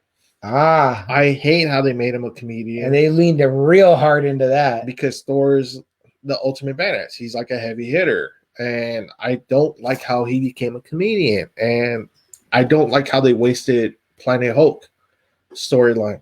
Yeah, that storyline is so fucking good. That Planet Hulk storyline, it's a really great run, and I was like, wow, you blew it. You blew that fucking storyline with Thor Ragnarok. And I don't know. I didn't like the way they did Maik. I didn't like the way they did Korg, because they're Hulk's group that are trying to break out of this prison that they landed in. So for me, again, being such a comic book nerd, I thought it ruined the storyline, and I hate how they made it Thor comedian. So I'm not a big fan of Thor Ragnarok. Okay, we're split on this one as well. I love Ragnarok. I thought it was funny. A lot of people do. A lot of people do. I a little heavy-handed with the comedy. What I really love is the outshining Valkyrie. I think that she's so beautiful, Tessa Thompson, and she does a fantastic job as like a badass, like an awesome, cool, hard-hitting female character. Like she's great. I liked it, and the comedy was. I felt like it was there. It was obviously much more evident than in previous movies, Yeah. but it wasn't heavy-handed. To me, I felt like I was like, okay, they are. It's clear they're going for comedy, but I mean, it still was okay because the stuff with Banner and But see, I don't think people really took to Thor, the first one, that they started making him like a comedy character. Yeah, and I was like, yeah. So if there was something I did not like at first, it was that they had cut his hair, but then it worked. That was another thing too. I was like, golly, really? What's with the fucking cut? Yeah, they just want like Chris Hemsworth, not Thor anymore. Yeah, like I loved his look in the first Thor movie. He looks like such a big Viking. Yeah, and he looks very Thor. Yes, that's what I'm saying. What I mean? Like he looks like a fucking Viking. The beard and and I was like, wow, you're just like getting more and more away from that. Like, I said, I liked how they dyed this blonde, right? And it's like black hair. I'm like, they just got away from the whole thing. That's interesting. It's coming from me. I'm a comic book nerd. I love the Thor character so much. So now, do you avoid watching it? Yeah. Oh, okay. Yes, That's strong. That's strong. Yes, I do. I don't. I like it. I feel like it's only rarely one from that franchise that I'll watch is Thor. Wow. Yeah. Okay. All right. I'm ready to hear the rating on this one, though. Let's go. Well, I like it more than Iron Man. Maybe 3. Okay. No. You know what? I'll put it at 2.52. Whoa. Because I don't like 2 or 3. It's the same thing like Iron Man. I don't like 2 or 3. I actually highly enjoy all 3 of these. Yeah. So for me, I'm going to give it a solid 4. Okay. Cool. And we're going out of 5, right? Dylan? Yeah. So that for me, that's a solid 4. Damn, you know what? I'm gonna go a little bit more. I'm gonna go 4 or 5 because if I'm gonna give Blade that, I'm gonna give it because I thoroughly enjoy like all 3 of these, and I can watch them. Which I'm really surprised that you do. Yeah, I know. Really it's funny. surprised. I don't know. I just like I said, there's aspects of it that I dig. All so right. it's cool. All right. Okay. Now we're getting into probably my favorite trilogy of the Marvel Universe and one of my other top 5 favorite characters, Captain America. And also one of my favorite trilogies of the Marvel Universe. I'm not going to mince words. It is my favorite. Now, this was a casting choice I was kind of leery about. Mm-hmm. I was like, man, Chris Evans. Mm-hmm. I was like, the Human Torch. He's not even blonde, is what I remembered. Yeah, so I was like, oh man, I was like, I don't know if you can do Cap. Cap is such like such a big character. I don't know. You need one? No. Oh. But man, he blew me away. Out. I'm drinking this one right now. Oh, okay. He blew me away.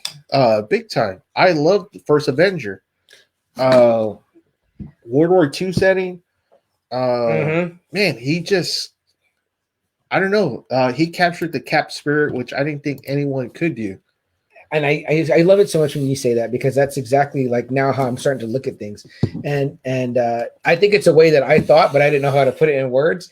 And gosh dang, man, those scenes with him and Dr. Erskine, of Stanley Tucci, who is I love First Avengers so much. It's such a great fucking movie, man. You got a powerhouse villain right away. Yeah, the Red Skull, Hugo Weaving.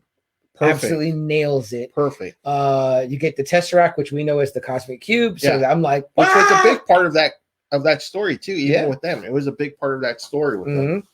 I love how it's like he has to kind of go through the motions and he becomes like this like symbol. But and you see his character already even before he becomes Cap. I love that. Yes, that's my favorite. Right? Steve Rogers. Yeah.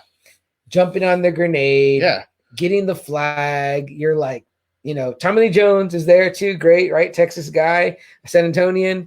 You know what I mean? It's wonderful. Man. Haley Atwell. It's wonderful. Haley Atwell. Great. And how about that? They made her cool and an interesting character that I liked and that I was like, okay, this chick seems like she's badass. You know what I mean? Yeah. It's a really perfect Marvel movie, I think. Yes, it is. I don't have really anything negative to say about it. Whenever it's on, I usually just drop Me too. The fucking remote. I will jack right in and I'll start watching it. I love the comedy spots. When he's like getting people to buy bonds. The classic costume one. I love how he saves Bucky. Mm-hmm. I love when he forms his team. It's great. Dum Dum Dugan is in there. That's very cool. Love the chemistry between him and Haley. The Red Skull, like again, Hugo Weaving, perfect. Man, just seeing the Red Skull was so fucking cool. And he looked rad. He looked cool. His Hydra guys, the introduction of the Hydra, Hell Hydra. You know what I mean? Like, you it was chop different. off one, two more will come back.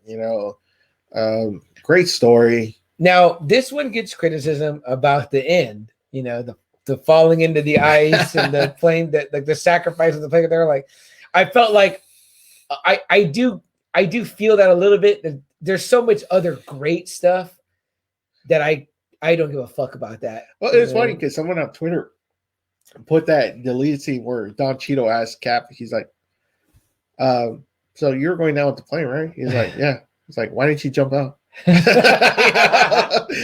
that's what it is. Like, I don't know what Cap's answer was. And people love that. Marvel's not afraid to laugh at themselves when they do something. Because you're right. I think that they knew that we got to get Cap in the eyes. We're like, how do we do it? We're like, I don't fucking know. You know what I mean? Like, there was like, they're kind of. It's part of the comics. They find him in ice. Right. It's Namor that finds him in ice after so long. But obviously, you couldn't do that.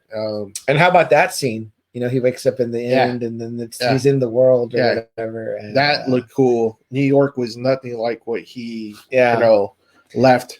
So. I just love, when he first gets Super Soldier Serum and he gets big. Well, my absolute favorite part is obviously Erskine talking to him and telling him, a good man becomes great. Yeah, bad man becomes worse. Right. Yeah. But when he's he's reminding him, I think he's dying already. He says, remember a good man. Yeah, remember. And I love that. And of course, I love this story, like a small guy who gets to become this like superpower guy. But one of the scenes I really like is when he's first running and he's running so fast, and he loses his balance. Yeah, that's cool because it's like you never see. Jackie Chan says it best, right? Jackie Chan's like, oh, you watch Bruce Lee movies. Bruce Lee he doesn't even like flinch. He gets punched in the face, but he doesn't move. It doesn't hurt him. Yeah. He's like, that's why when he gets hit, Jackie Chan's all like extra animated. He's like, well, I want to make it like how it would be if you got hit with a bucket or whatever. That was kind of to me a little bit of a moment like that where Steve's first running. He's not all badass, and he's like, well, fuck, like it's like too much. You know what I mean? Like, it's very, very, very awesomely done. Yeah. I believe all three of these are the Russo brothers. Yes, I think they are. So it's like you've got the guys that are going to go on to give us, the biggest movie of all time, which is Avengers Endgame. So I think we're in total agreement. First one. Yeah, and see, this is where I always flip between which one's the best one and which one isn't, because Winter Soldier comes out, and I'm always flipping between what's the best movie for me, Iron Man or Winter Soldier. Yeah, Winter Soldier showed me my Cap what I wanted: his fighting style, his stealth, his leadership, and it felt like an old spy movie, big time. Didn't you feel that way? I always think of classic spy movies. Yeah, I call this one like the espionage flick. It felt so different than all the Marvel movies that were coming out at that time. It just felt so different. It was like there's something else that played. It almost has shades of Bond. You know what I mean? Like, there's something else going of here. Fucking Hydra members into S.H.I.E.L.D. Nick Fury's there. Black Widow. Robert Redford as the fucking director guy. Cap and Black Widow, such a great team. I love those two. You're kind of wanting them to hook up. You're kind of wanting them to be more or whatever, because she's. But I like the team though. Yeah, I like that team. Yeah, I love that. I like how the elevator scene. Obviously, when I talked about it earlier, that when I saw it at the theater, I was like, "Holy shit!" Every guy watching that wants to be fucking Captain America at that moment. And I love how they know, like Cap knows. Like, this is weird. We keep stopping, and more guys are coming, and he sees how tense these guys are because they're gonna try to stop this like Superman, And he was like, and I love that part where he's like, if anybody wants to get off the elevator, now's the time. I'm gonna give you a chance. You know what I mean? Holy shit! And they just started attacking. Yeah. And Frank Grillo, I love Frank Grillo. Frank Grillo I love him in so many movies. So great. I love him in Warrior. I love him in the Purge movies. This one. Like a real life tough guy, from what I understand. You know what I mean? So pretty cool. Man, him as Crossbones, I was like, oh man, that's awesome. Yeah. But that elevator scene where he just kicks everyone's ass, I was like, oh man, nice.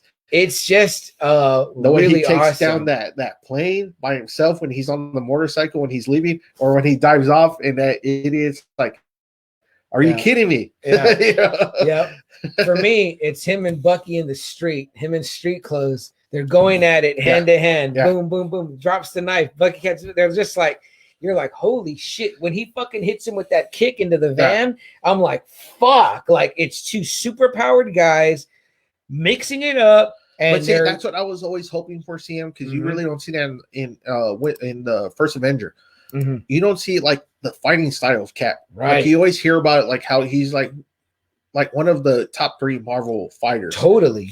And you finally see it here. Oh yeah. You know, especially when he fights like I forgot his name, George St. Pierre, the UFC fighter in the beginning. Yeah, in the beginning. Yeah. You know, oh gosh, that's such a great scene. When he's like, I thought you were more than a shield. You know, and he puts his shield down and he just kicks his ass. He proceeds to kick his ass. I don't know. I love everything about Winter Soldier. Like I said, the Nick Fury, Hydra infiltrating, Robert Redford being the bad guy, ultimate bad guy. I'm like, the Marvel Universe gives us Robert Redford. Like, fuck yeah. And he's in his realm. Robert Redford is in his realm as a, you know, because he did all those kind of movies in the 70s. Yeah. You know, so I love Winter Soldier. Again, I'm always flipping between that one and Iron Man and which one is my favorite movie. You know, so I can always watch it. This is a rare movie that I never have. Y'all have never heard me say this about in 51 episodes.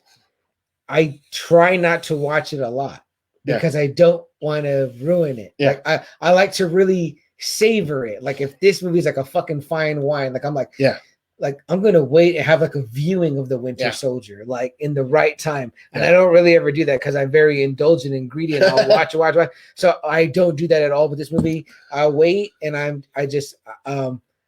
can't even remember my last viewing, but that means I'm probably overdue. So it's like now time to sit and like really savor it. Like I want to really watch it. Like I'm there to watch. Love his costume. Love the new look. Man, I love the opening, the blue and the shield, the blue shield. I have a replica, a plastic replica of that blue shield. It's just so fucking cool. It makes Cap so much more cool. This feels like I didn't read a lot of these, but I read a little bit of the Ed Brubaker Captain America, and that's what everyone loved. But that's the one CM Punk loved. He loved the Ed Brubaker Captain America. And I love when he just jumps off the plane. And he was like, did he just jump out of parachute? And Frank Grillo was like, yeah, he did. And I'm just like, man, like here's your straight arrow, your Boy Scout, but he's still a total fucking badass, man. Real bad. Love it. That whole ship scene where he's just kicking ass. Yes. I mean, totally. That, you know, and I think they did a lot of that for a reason because they knew that they were like, in a way, this is kind of like the last solo Captain America movie. And we didn't even talk a whole lot about him and Bucky fighting, which is also fucking rad. But the reason why is because you're gonna go right into Civil War, and it's not really Cap by himself anymore. You know, now there's gonna be a lot more going on. It's almost like a cheat. It's almost like a cheat that it feels like an good. Avengers. It's almost a cheat. It's so fucking good. But you know, we're gonna talk all about Captain America 3 Civil War right after super short, brief blip out. Not a blip like the type of blip that happened in the Avengers movies, but just so that our audio could load for our audio listeners. But in the meantime, let's read some comments. Double A, what do we got in the house here? I think we got a few of our fellas hanging on here. We appreciate you guys being here. Right there. Okay, Joe, go right ahead. I like how they went over it a little with Don Cheadle in the beginning of the movie. What did they say specifically? He looks different or something like that? I like Sam Rockwell, but Mickey Rooney kind of killed it for me. Mickey Rourke, I guess. Mickey Rourke, yeah. And the in the part 2, I get that, yeah. Joe says I like Sam Rockwell, but Mickey Rourke. Yeah, but I still like Rockwell and RDJ. Totally. Sam Rockwell's fantastic.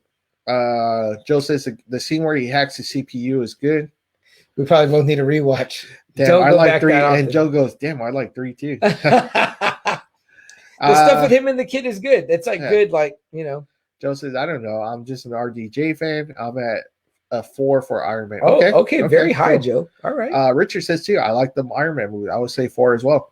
You guys are in total agreement. Like I said, I never say anything. Robert Downey. And he's not bad. You know, like I said, if somebody was like, well, is it worth at least watching for Robert Downey? I would say, yeah. If you're going to watch it for that, go right ahead. Yeah. Mm-hmm.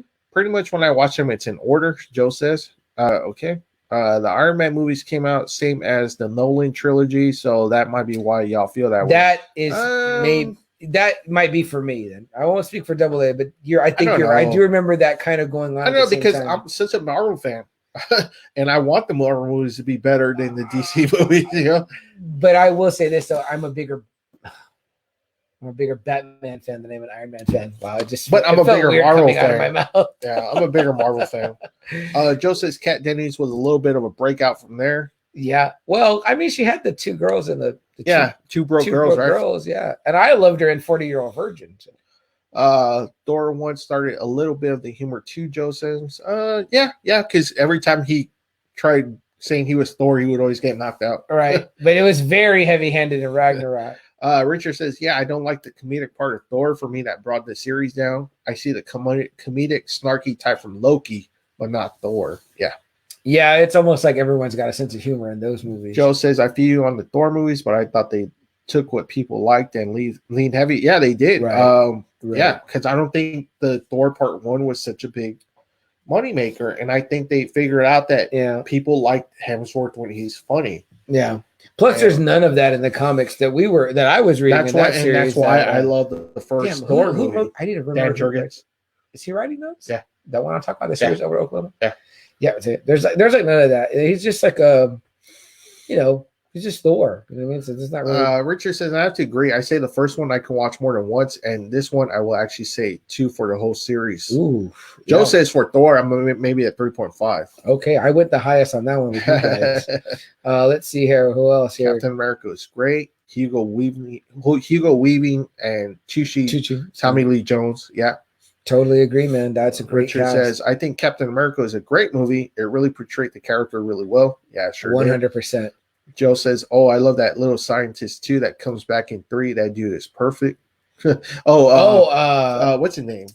Zola. Yeah. Zola. Yeah. Yeah. Joe says Joe Johnson directed the first Avengers. Really? But I think the Russos directed the rest of them. Ah, interesting. They might have had a hand in the writing, though, Joe. I think they might have had a hand in the writing because I do believe that they wrote from like First Avenger through Endgame. I could be wrong, but if they didn't direct, they definitely, I think, had a hand in the writing, and so it shows. You know what I mean? Joe says the elevator scene reminded me of some of the Japanese fighting movies or the season 1 Daredevil. Yeah, definitely. But was that first? Was that season 1 Daredevil first? Because this is kind of like they do compare the Daredevil hallway scene and that one, which is also fantastic. Okay. I mean, those scenes are very, very dope. The Russian guy he fights in the beginning was Beast. Yeah, that's what's George St. Pierre. I forgot that it was him until you said that. Joe says Hell Hydra. Joe says on your left starts in 2 so good. I love that part where he's just running laps around Falcon. Yeah, we didn't even get to talk about Sam. Left. Great, who is great also, by the way. We love that. Who snapped for this blip? Totally. All right, guys. I think we're good. We're gonna try to get into the last leg of it here. Yeah, we should be able to. Let's do. We're starting Civil War. Yeah, Civil War. All right. Let's see here, guys. We're gonna get right back into the recording aspect that we do. Sorry, guys, I'm a little stuffy here. I think it's just a lot of shit in the air. Yeah, me too. And it's a little bit warm in here right now. And, it is warm, but I'm usually never this stuffy. Yeah, I don't know if my dinner was like light or whatever. I feel like a little bit of a buzz hanging out here. Guys, thanks for hanging out as we're going to keep talking all things Marvel movie trilogies. Yeah, right now we're on Civil War, Captain America Civil War. Again, it's so hard because everyone comes out in this. It's almost like an Avengers movie. Not even, it's going to have Iron Man. Oh, it's going to have some people we've already seen. They tell us it's going to have fucking Spider-Man in it. Right? I was beside myself. And when that trailer came out, was it also the first appearance of Black Panther? Yes, it was. Okay, so you have the first appearance of Black Panther and Spider-Man in this movie. Now, and I don't know that if we knew about Black Panther, they might have been keeping that under wraps. But the Spider-Man thing, I mean, like it was in the trailer. Like that's the shirt I'm wearing. Like I'm wearing the. Yeah, I mean, how cool is that? Finally, Spider-Man's in the Marvel universe. Finally. Yeah, they had to make a deal with Sony, but I would say that proved really well for Sony. And I wasn't sure that I was going to be like, what a new guy or whatever. And they did it. How well did they do that? RDJ, Tony Stark goes to go get him. He needs a powerhouse. There's no big origin story. Nope. He's kind of established. It's like by this point, you already know who Spider-Man is. He's already been web slinging all over New York. And Iron Man finds out about him. And he's like, we need some muscle. and he's gonna hook him my up. side. Yeah. And not only that, guys, but I mean, the very beginning, you've got this fight scene with Crossbones. Our girl, Wanda Maximoff, he tries to, help out and inadvertently kills a bunch of folks. Yeah. Bad news. You know what I mean? Wait, am I in the right movie? No, yeah. This is when the whole debate about them, right? When they should be in the Sokovia Accords. No, I'm thinking of shit. I'm talking Avengers. Oh, Age of Ultron. I'm talking Age of Ultron. Back me up. This is shit. Well, that's still a factor in this, or they're still talking about that or whatever. They're on opposite sides of that. Because Iron Man's like, no, we need to do this. We need to have our identities known, and we need to have a suit of armor. We need to have eyes everywhere. Right. And we have a differing of opinions between Tony Stark, Iron Man, and Steve Rogers. By this point, like everyone knows who they are. Yeah, people know who Captain America is, and people know who Iron Man is. They've been pretty much out in the open about it, you know what I mean? But you get this division, and of course you get this division in the team, and you've got people that are going to be on Iron Man's side and people that are going to be on Cap's side. And we read this comic, and it's much different. Or whatever, it's a big storyline in the comics. It's not just like one movie. It's a huge event in the Marvel universe. Civil War. It's called Civil War. Yeah. But we knew where it was going. We're like, oh, this is eventually leading to something. I mean, like, how great of a job do they do getting us up to that airport scene? I mean, they get us up there, and we're like, oh, you're building up to it because it starts off like with this kind of bad guy in the shadows, right? Baron Zemo, right? Zemo. Now he was his family got killed in the Avengers: Age of Ultron. Okay, so he hates the Avengers. Right? He blames them for the building lifting up and being he's destroyed. Gonna make them pay. Yeah. So his way is splitting up the team. Doing that. He kills Black Panther's father. That's right. And it's blamed on Bucky, I believe. T'Chaka, and he blames it on Bucky. He pins it on him. Yeah. So already setting the wheels in motion because he knows other shit. Yeah. About Bucky. You know what I mean? That's gonna make Iron Man, Captain America. So Baron Zemo is a classic. He's a classic Avengers villain, but in this one, he really does split the team in two, and it just really divides them. It's Black Panther, Iron Man, Black Widow at first, Spider-Man. They're all on Iron Man's team, and Cap has he has a good team, but it's kind of like it's like Hawkeye. It's Ant-Man. It's not really the heavy hitters. It's I can't even. The Falcon's with them. Bucky's with them. Yeah, but I mean, it's not like Iron Man has the power, right? Yeah, because he's got him, War Machine. He's got Spider-Man. Spider-Man. Yeah, he's got Panther with him. Yeah. Oh, you know what? Do they have Wanda with? I think Wanda's with Cap. Cap does that, because that's when Hawkeye gets to get her. I think. Yeah, you know what I mean. So, yeah, I mean it's cool. I mean, but you get this scene. That airport scene is great, and when you see Spider-Man coming, you're like, holy shit! And he's taking on Bucky and Falcon. Yeah, by himself. Yeah, it's pretty badass. And I always love that line. When Cap finally gets him down, he's like, "Where are you from, kid?"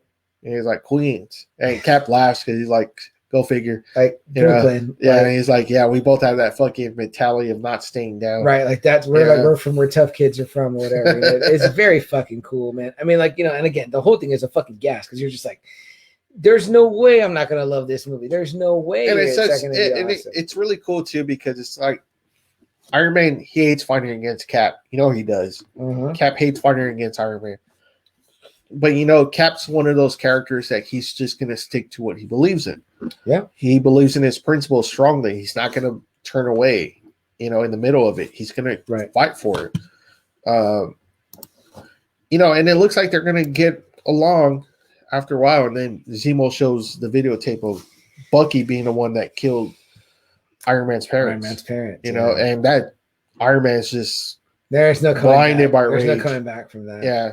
He's like, you're protecting this guy. Why, he killed my parents. Back off. He's out for revenge at this point. It's like, even the intelligent, Tony Stark he's not beyond reproach where he's like, no, I want payback. Yeah. And I have the power to take payback. Yeah. There's proof that he did it. It's all there. Everything tells me this guy's a bad guy. Yeah. That's all I need. Yeah. And now I want what I want. You know what I mean? Retribution. Yeah. And Panther believes the same thing. He thinks Bucky's the one who killed his dad. Yeah. You know? And it's like, it's true. Which, by the way, this is our first time, seeing Chadwick Boseman as the Black Panther. It's incredible. It's adding. Again, I was excited. I forgot about him being on the side with Iron Man as well. Again, I was excited because I was a huge Black Panther fan at this time. I have been buying his issues way prior to this movie, so I was just geeked to see like another another main guy. I already knew T'Challa without having read a lot of the comic books, knowing that he's way up there amongst the guys that are really the big shits in fucking Marvel, which is like your Reed Richards, your Tony Starks, T'Challa, Namor. It's like he's like the richest character in the comic history too. He's like the richest guy. It's Wakanda sits on adamantium in the comics. It's like it's not there's no vibranium. It's that one. I believe. I don't think the most technology advanced city ever. Right. And so really, really rad, and plus really, really well portrayed. Even at that time, I was like, man, I dug the character. I was like, he's cool, he's fucking fearless. Yeah. He gets right up in Cap's face. Yeah, you know what I mean? He scratches the fucking shield. Like it's like the vibranium fucking nails. I mean, like it was claws, it was panther claws, it was badass. So I mean, like there's so many parts that are so damn good. How about when Cap's chasing after Bucky and the helicopter, and you get to see, this is a guy that's not a normal guy. I mean, he's fucking the super soldier serum is no fucking bullshit. So it's all, even though it's not a solo Captain America movie, it still takes its opportunities to showcase. I think that this is them still knowing what they're going to have to set up when eventually, Steve Rogers is going to be up against bigger tasks. So it ends in a pretty heartbreaking end. Yeah, it does. Cap stays in Wakanda, because Panther. Well, even the fight. Tony and Cap and Bucky. And how about that? That's a really great fight showcasing all three of their skills. It really is. And like the shield part, right? When he throws the shield. That's a classic. Yeah. But how about when that part is pretty cool when Iron Man is pretty much fighting them both off. Yeah, that's what I'm saying. Yeah, I think they do like some combo with the shield. Yeah. I thought you were talking about the part where he punches it and there's like that major scene. Yeah, I think that's what it's almost like a big spark. Yeah.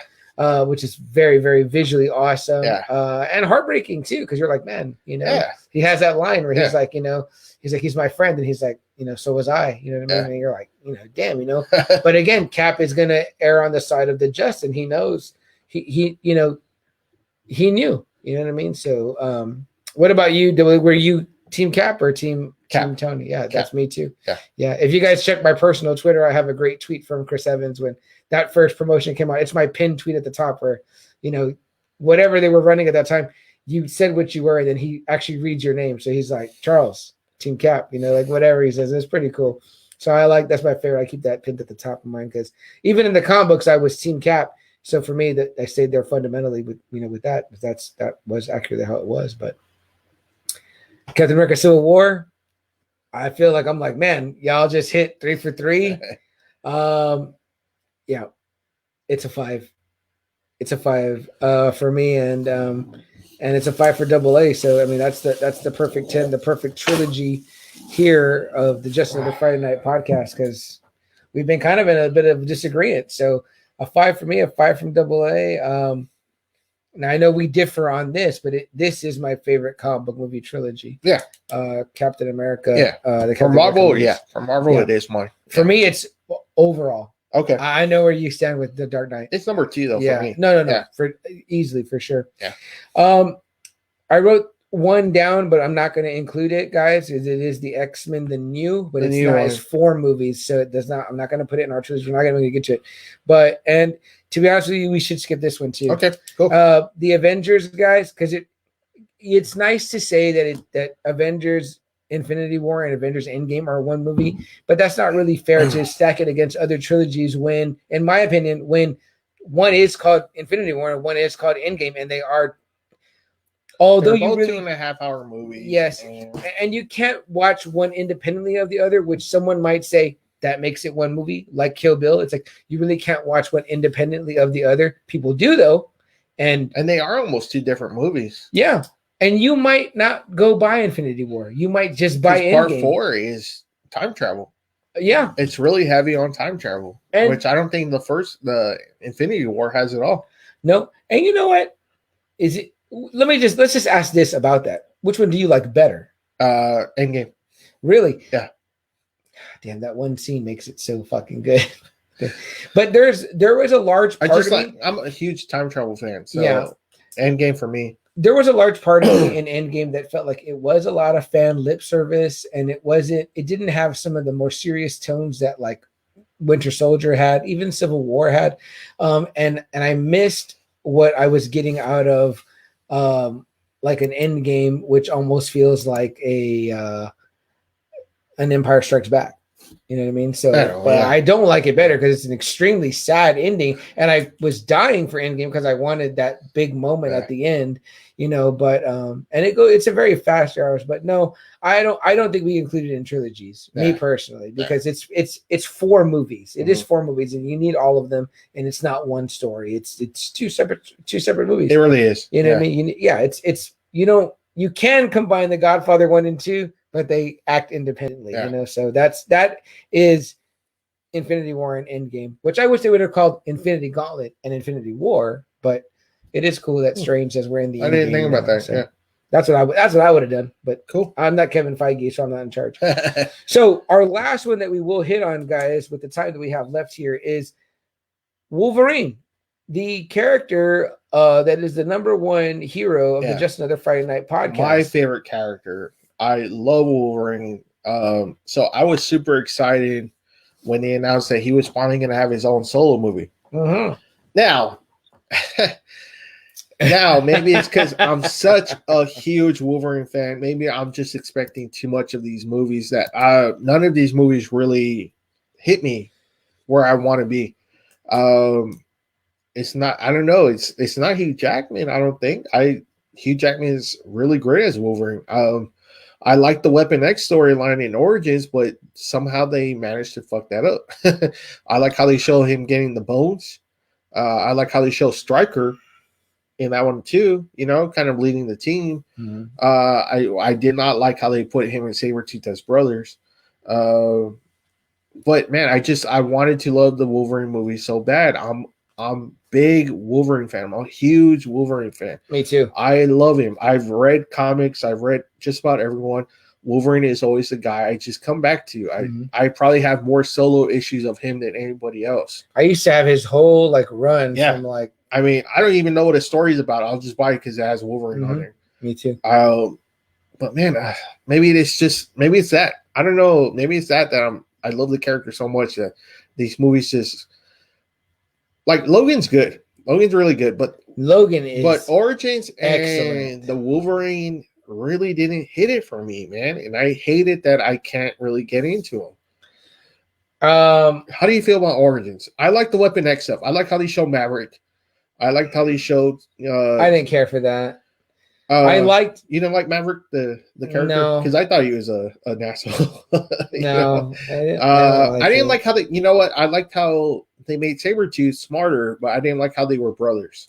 That was dumb. I agree with you on that. But how'd you like Liv Schreiber? I liked him as Sabretooth. He was great. I did not like the look that much. He could have looked a little bit more feral. He could have looked better, but it's like how you said. They showed that other side of Sabretooth that you don't see all the time, where he's actually using his brain. Right. He's using his tracking skills.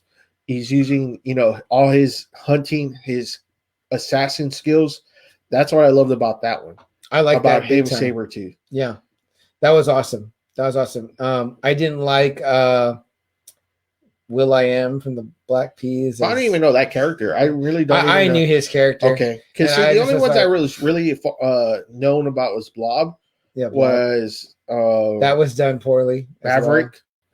And then there was another one.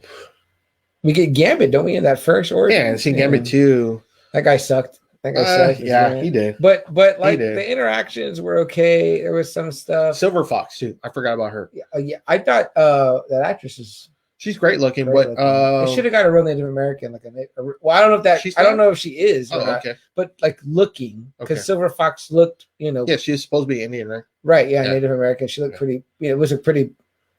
It would have lended to that had she looked more like it. Again, it doesn't matter what you look like. What I'm saying, because, excuse me, in that story, that's a huge aspect, and it's like it would have lended more. I think it would have lended more to that had she embodied that. It would have been like, you don't have to say a lot if the look fits. You're like, oh, she's Native American. Did you like how kind of like during the opening how they showed him fighting in all these wars? I like that they kind of showed their age, whatever. I didn't like how he called him Jimmy a lot. Like, that was stupid. And that was going back to the Wolverine origins, which I think was around that same time, right? Yeah, it pretty much was. And then we find out that Logan isn't his name; it's James Howlett, and it's like I never dug that. If I could redo that, if I could Wanda Maximoff that shit, on that one. I would Wanda Maximoff that shit. I would down that one. That aspect is just like, I never wanted to know Wolverine's origin. I never wanted to find out who the fuck he was. Honestly, I didn't want to find out any of that. It's better left just being a mystery. Yeah, you're right. It just sucked. That story is cool though. I do like the book. It's fine. X-Men Origins, whatever, except for those few little aspects, because there's more to it. Like with the Rose character and the guy. Hers just being Jean and the other guy being Sabretooth. Really. Yeah, pretty much. I mean, I don't know. I think it's cool. I think it's a cool story. I like it. But and the art's great. The art is the art's fantastic. Fine. Yeah, art's great. But so Origins, and obviously this is kind of like the breakout role for Ryan Reynolds. Deadpool.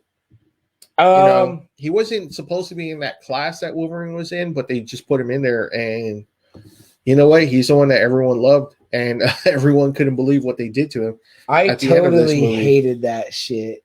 Of what? That Deadpool, to me, from the little that I knew or even cared about Deadpool, I just thought that was a complete travesty. I was like, when they cover his mouth? Well, just the whole thing, whatever he was, like this mishmash of powers, and like, I was like, I don't know. So I don't think Deadpool really had any powers until he became Deadpool after the Weapon X experiments that were done with him. I mean, he was just supposed to be a really good mercenary. Yeah. Okay. Now that whole sword thing with the bullets, again, it's after the Weapon X experiments. Yeah. Where he gets his healing factor and all that bullshit. Yeah. Okay.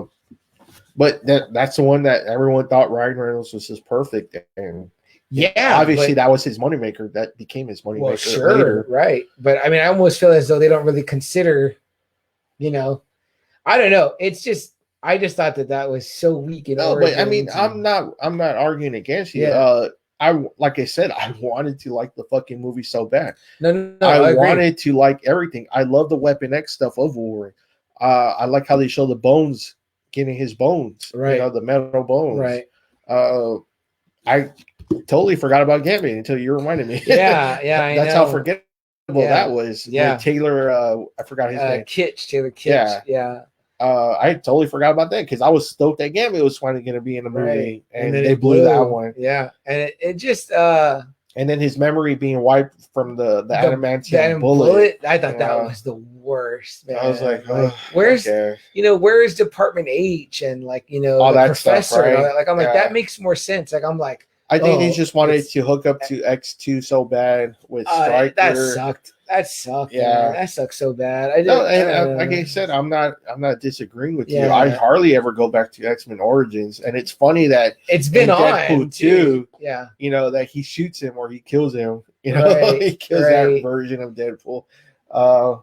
And then the Wolverine comes out. It's supposed to be a big improvement. It's supposed to have another silver, classic villain of his, Silver Samurai. The huge selling point too is like the Wolverine Japan story that people kept saying, we want the Wolverine Japan, Chris Claremont. Yeah. I mean, I was like, oh, cool. It's gonna be.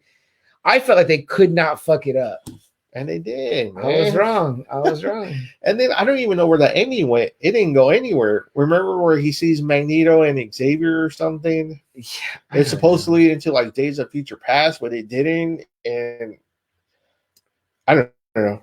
There's just not a lot to be desired. So you're really working your way up. And Wolverine has a really good rogue gallery. He has a good gallery that you can pick from. Like for him, it's solid for him, and you can do stuff, and you can I think you can. He's a write soldier. stories. He's like a detective. He's a spy. You know, he can do so much more shit. Yeah, he's just not all about the claws. Yeah. You know, I love the times when it's like him and Cap like interacting and they're kind of doing soldier shit. You know what I mean? Like that's the best. But you do lead your way into Logan, which is supposed to be based on Old Man Logan storyline, loosely, very loosely based. Yeah, we went over that Old Man Logan in our episode. Our season one finale. The story, the comic book version, but the movie version might be our first time talking about it. Really, yeah, it is. And you know, you have like what the Reavers. They kind of make an appearance. That's right, the Reavers. Right? Yeah, they're kind of the primary villains. Logan is set way into the future. Mm-hmm. The X-Men is gone. America is kind of like what, a wasteland? Pretty much, yeah. Him and Xavier are, I don't know, he's looking after Xavier. He's being a chauffeur to, I guess, make money. He's just like a caretaker dude too. His healing factor is pretty much gone. It's burnt out. And Xavier has like a fucking mental illness, which causes all this weird shit to happen. So it's like, but the poisoning, right? The adamantium poisoning is kind of killing him slowly, right? Yeah. And you've got what's his name there? Is Caliban is there? That's right, Caliban. Yeah, that's right. So. That's right. And you pretty much get the introduction of like X-23, which is like his daughter. Which became super popular in the comics. She was like a super popular comic. Although like kind of a dark ending, kind of similar to the Karen Page with like the prostitution and all that. Like it was like kind of weird. Oh, really? Okay, I didn't go that far. Oh yeah, it's pretty dark. Okay. But I absolutely love Logan. I know you do. I know you love Logan. That's like one of your top two. Yeah, probably. Okay. And that's in all comic book movies. I thought it was a great movie, but it's not a movie I go back to. I think it's super depressing. Whoa. And split time again. I didn't like the ending for Wolverine. I didn't like that at all. I wish Hugh Jackman wouldn't have picked that ending. I know that was like his kind of like farewell for the character, but I think it's super depressing, super bleak, and I don't know, it's not one of my favorite movies. I feel it's kind of open-ended. I know everyone's probably like, what the fuck, are you nuts?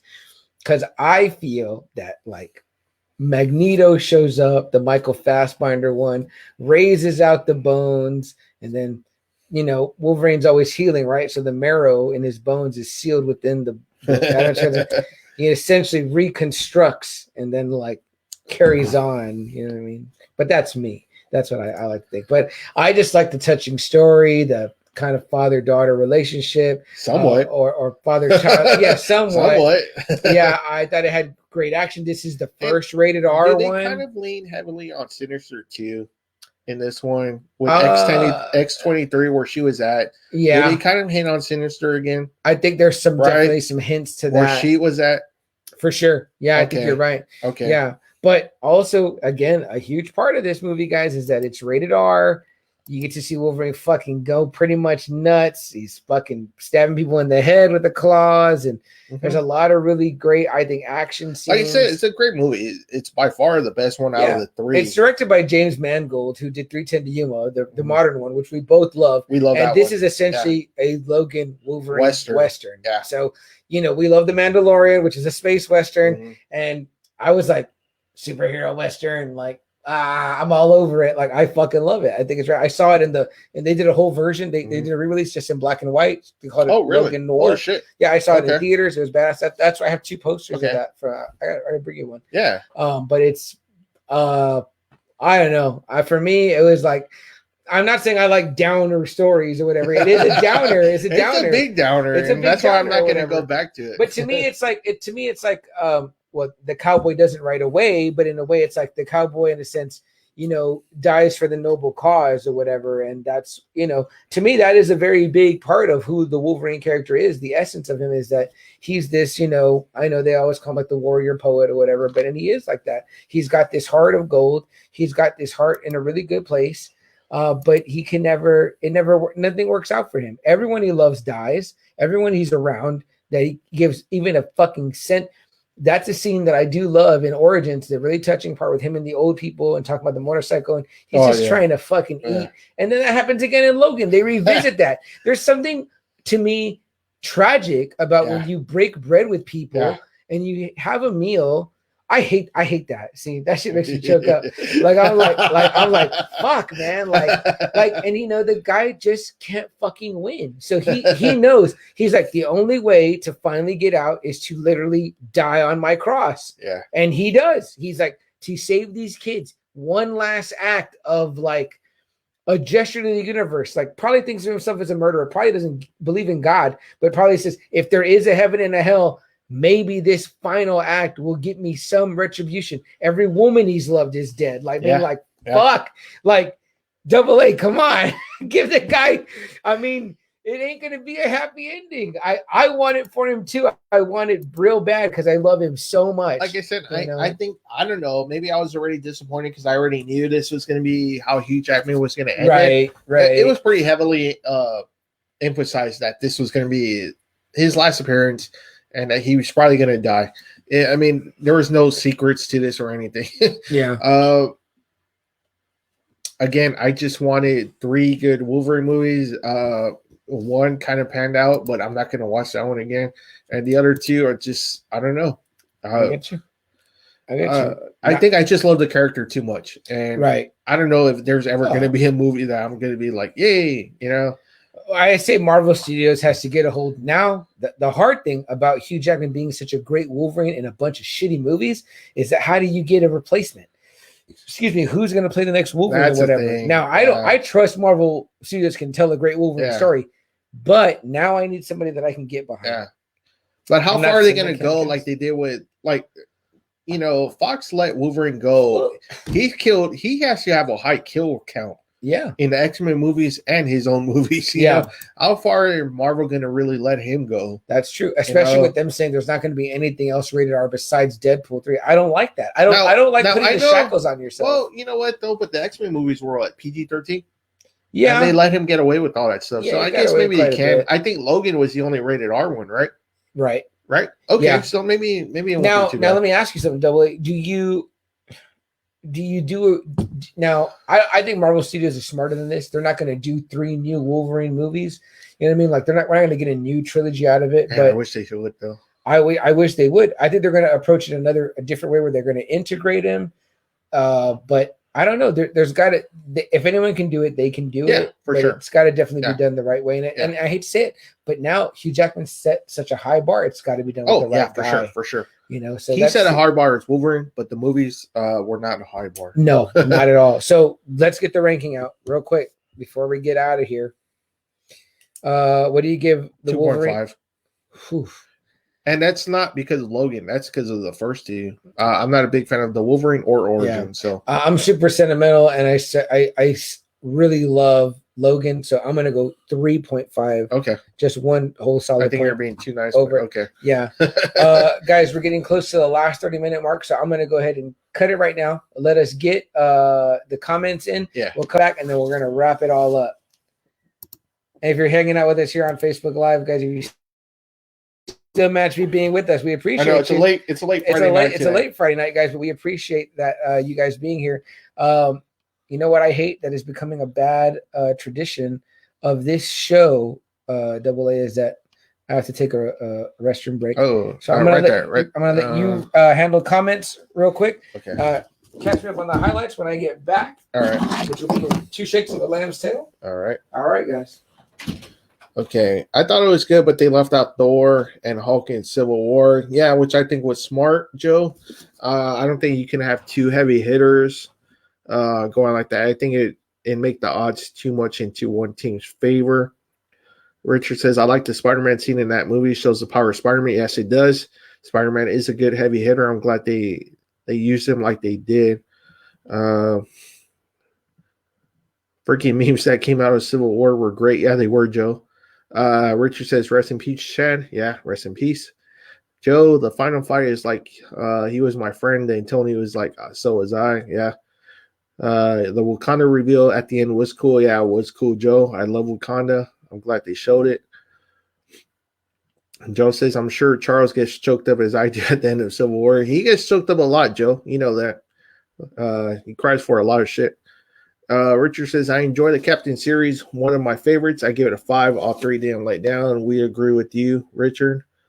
Cap's a cinco. Yes, it is, Joe. Endgame, man, that splash page at the end. I just watched the last 37 minutes again in tears. I'm pretty sure CM was like that too, Joe. Like some of the origins, I really like thinking of this dude fighting through wars, although it was way off. Yeah, it was off, Joe.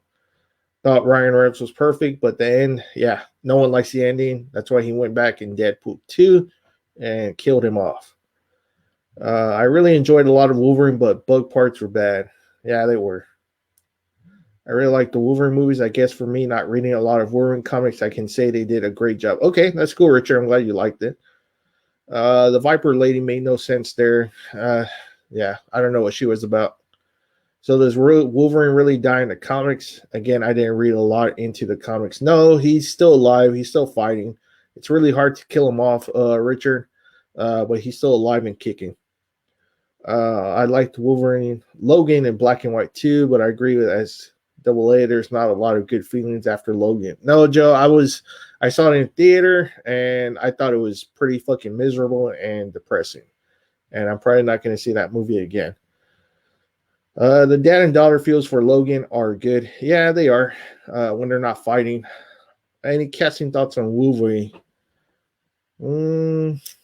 I can't think of it. A lot of people, Joe, say that guy from Kingsman. A lot of people keep saying that dude. They keep bringing him up. I don't know if he do a good job as Wolverine.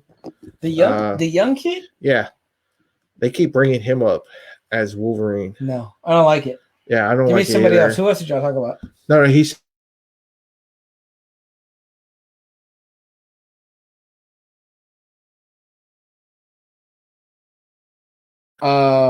Who I've heard, I heard, but it might have just been like fantasy fan casting, but it was like Scott Eastwood, Clint Eastwood's son. I always felt like Clint Eastwood did Wolverine kind of embodied a lot of Clint Eastwood's qualities, so I thought he would have been good. I hear Tom Hardy thrown around. Yeah, but Tom Hardy's too old right now. I think so too, and he's kind of already Venom, and we all know Keanu wanted to be cast or at one time wanted to play it. I don't know how that would have worked out. He would need to have bulked up, I guess, quite a bit. I don't know. He's already too old. I don't really see it. Now, what I have heard a couple of times, it kind of looks okay, is Carl Urban. No, he can get big and get jacked. I don't know, man. He's up there too in age. Kind of up there too in age. Yeah, he is. I mean, Wolverine never really is portrayed or looks to me like a young guy, though. But years are if you're gonna spread it out like in almost like a 10-year period, you can't have someone that's in their 40s already. Okay. You know what I mean? That's a good point. Okay, so you're thinking young.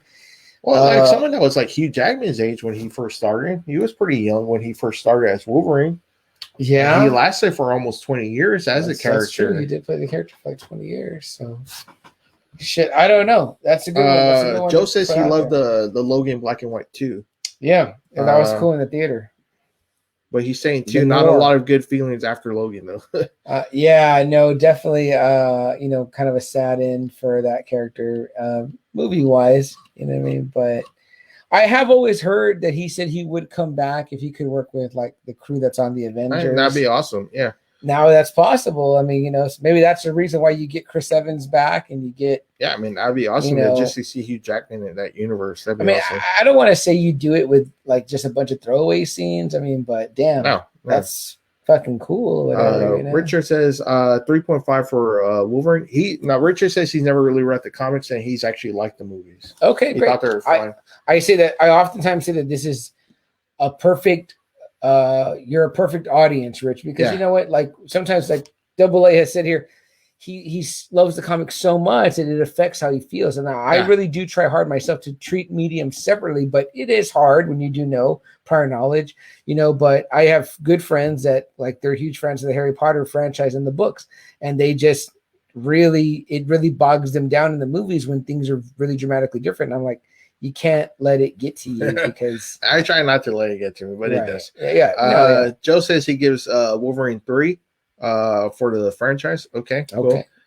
Joe says, Richard, go back and listen to the Old Man Logan pod they did. It was good. All right, thanks, Joe. It might just be on audio only, Rich. That one. I don't think we weren't recording the whole thing like at this time with that, but you can hear the audio on Spotify. Yeah, it's Lone Wolf and Lone Wolf and Bub. Yeah, wherever you listen to music, Rich, let us know, and I can tell you if we're on there or not. But we're on just about everywhere. But Spotify is probably the number one. Spotify pretty easy to get us on there, but yeah, and give us a follow if you can too. And Joe says we need a younger guy for Wolverine. Yeah, we need like I say, we need like a Hugh Jackman kind of like when he first started in 2000. I mean, Logan was what in 2017? Yeah, I think so. I mean, he played that role for a good long while since 2000. So, so well, I'm pretty close to 40 this year. I think I could bulk up. Get the chops coming in, and I'm short. So I did have the chops when I was in my senior year. Yeah, you're too tall. You remember that? Yeah, I do remember. You had them big. Yeah, they were like coming out here. They're like cool. Right here. Yeah. So definitely not Danzig, but he's definitely too old. Also. Danzig was good though. Remember he was like 5'5" and he was bulked up. Remember when they talked about Zac Efron for a while? The guy is definitely shredded, but he just looks too like handsome, I guess. Like you gotta be a little bit rugged, you know what I mean? So I don't know. Yeah, that's tough. That's tough. I don't know. I don't want them to recast, but I guess they're gonna. You know, I mean, they're gonna have to. They got to. Yeah, because Hugh Jackman said that was it. He's done. Yeah. So we'll see, guys. I don't know, but anything else? Just Richard says, okay, cool. I'll look it up. And Joe says Twilight Wolf Boy. Too not Canadian enough, I guess. Canadian. You know what? Mike Myers, get him in there. He's Canadian. He's old as fuck. You know what I mean? So he looks terrible as Wayne now. I know. Gosh, that commercial, the Super Bowl was awful. And they keep making them, and he looks terrible. Did I miss anything else? So the franchise we agreed on for the Just Another Friday Night podcast, we all agreed heavily for the Captain America franchise. Yeah, trilogy. We think Cap's trilogy is the best, far superior than all the other ones, and I can watch those movies over and over. I can rewatch all three back to back together. I would tell anyone to watch them. I own all three. I love all three. I think I own steel books of all three. Nice. Like that means like I didn't buy them like in a set. I bought them like individually. They're fucking fantastic. They just did so well with that. Again, I think the Russo brothers did right. I think. Oh man, perfect guys. Those guys. So they know that character. They treated him, and they obviously give him all the kudos in Endgame and in Infinity War. I mean, but Endgame, I mean, that scene, all of that builds up to that. You know, I mean, a lot of people, the two main scenes a lot of people remember are obviously him picking up the hammer and then him at the end, you know, with Peggy. Yeah, definitely, man. Awesome. Definitely. So, what's our least favorite, Tim? What was our least favorite? Oh, shit. Let's see. If we had to do an average. Wow. It was, if we did an average, it would be the Iron Man trilogy. Iron Man, yeah.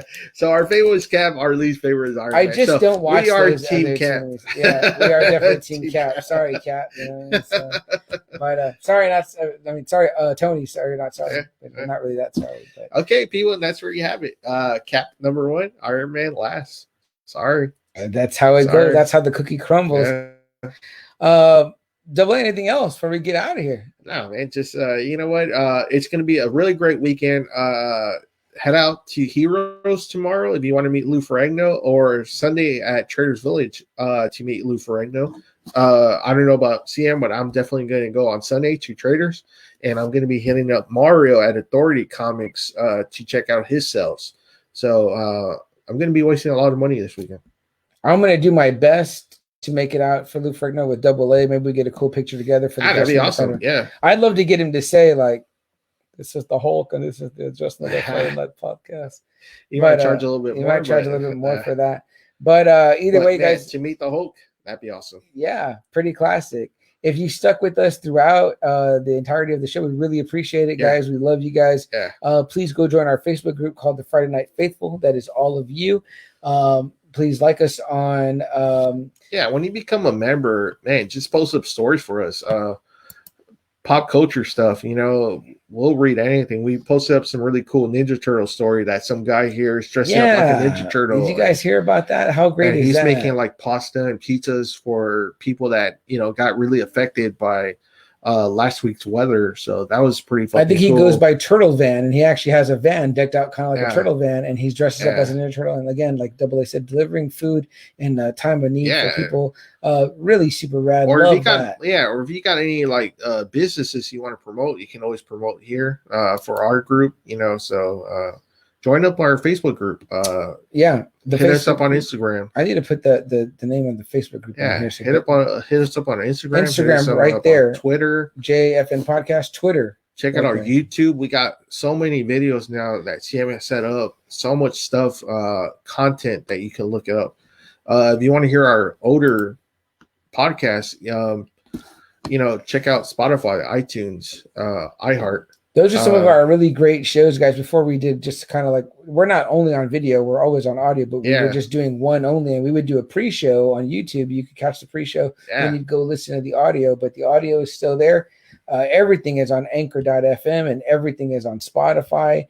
The only thing that is when we started going live with the whole show, the comment section, you can only see it on YouTube. And that's only from when we were doing it on YouTube. So maybe about like, I don't know, 30 episodes or something like that. So there's quite a number out there, but guys, man, we love you guys being here with us. We love hanging out with you, and we appreciate all the love and support. So let's finish out the last bit of the comments. Joe says, good night, boys. Cheers. Good night, Joe. Good night, Joe. Keep up the good work with your kids. Thank you so much. Richard says, great show, guys. Another good Friday night. Hey, thanks, Richard. Rich, really appreciate it, man. You're becoming a regular here, brother. We appreciate that. Joe says, you can post ridiculous wrestling ratings, too. Yeah, you can. Hey, the Wrestling Observer is a recognized that was very favorable rating for AEW. I'm sorry. I think it was Agatha all along. Right. And Joe says he gives out the group name, the Friday Night Faithful. That is you guys. You are our Friday Nighters, and you are the Friday Night Faithful. Like I said, you have any news on pop culture stuff, post it up. Stories that you wanted to tell us. Like I kind of remembered some stuff as we were going along, like of course, Spider-Man name and things like that. I should be taking notes during the week, but sometimes it's just too hectic. But either way, guys, before we get out of here, there is one thing that we always like to say and remind you all of. If there is something that you want to do in this life, make a movie trilogy, start your own podcast, secretly hex a whole town into becoming your unknowing slaves. Go and do it, guys. You're going to have to seize the day. That time might be now. Now is the time to do it. Go and do it. And when it comes to doing things like that, it may require you to enlist, magics of some sort, and do your hand like this or however she does it. So you got to do whatever it takes, guys. You got to reach out to your boy CM Chuck and Double A and ask him, how do you start a podcast? Go ahead. Follow us on Twitter. Like right now, we're trying to get to 100 subscribers on YouTube. Share this with your friends, family, neighbors, cousins, uncles, people that don't even know you and don't even like you. Let them know to go subscribe on YouTube to the Just Another Friday Night Podcast. We only want to get to 100. We're not greedy. Once we get there, we get to change our URL. We appreciate that. Guys, it's almost going to be a year for us here. And we started this last time in March. And, we got to meet a lot of you. So go out and do it like CM Chuck says.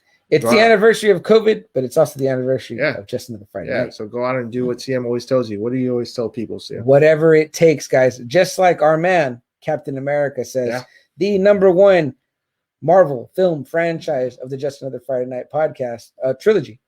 For sure. Whatever it takes, guys. So that's it right there. Seize the day and do whatever it takes. We appreciate you guys. We love you. Have a good night. Stay safe. Don't drink too much. And we're out of here. Good night.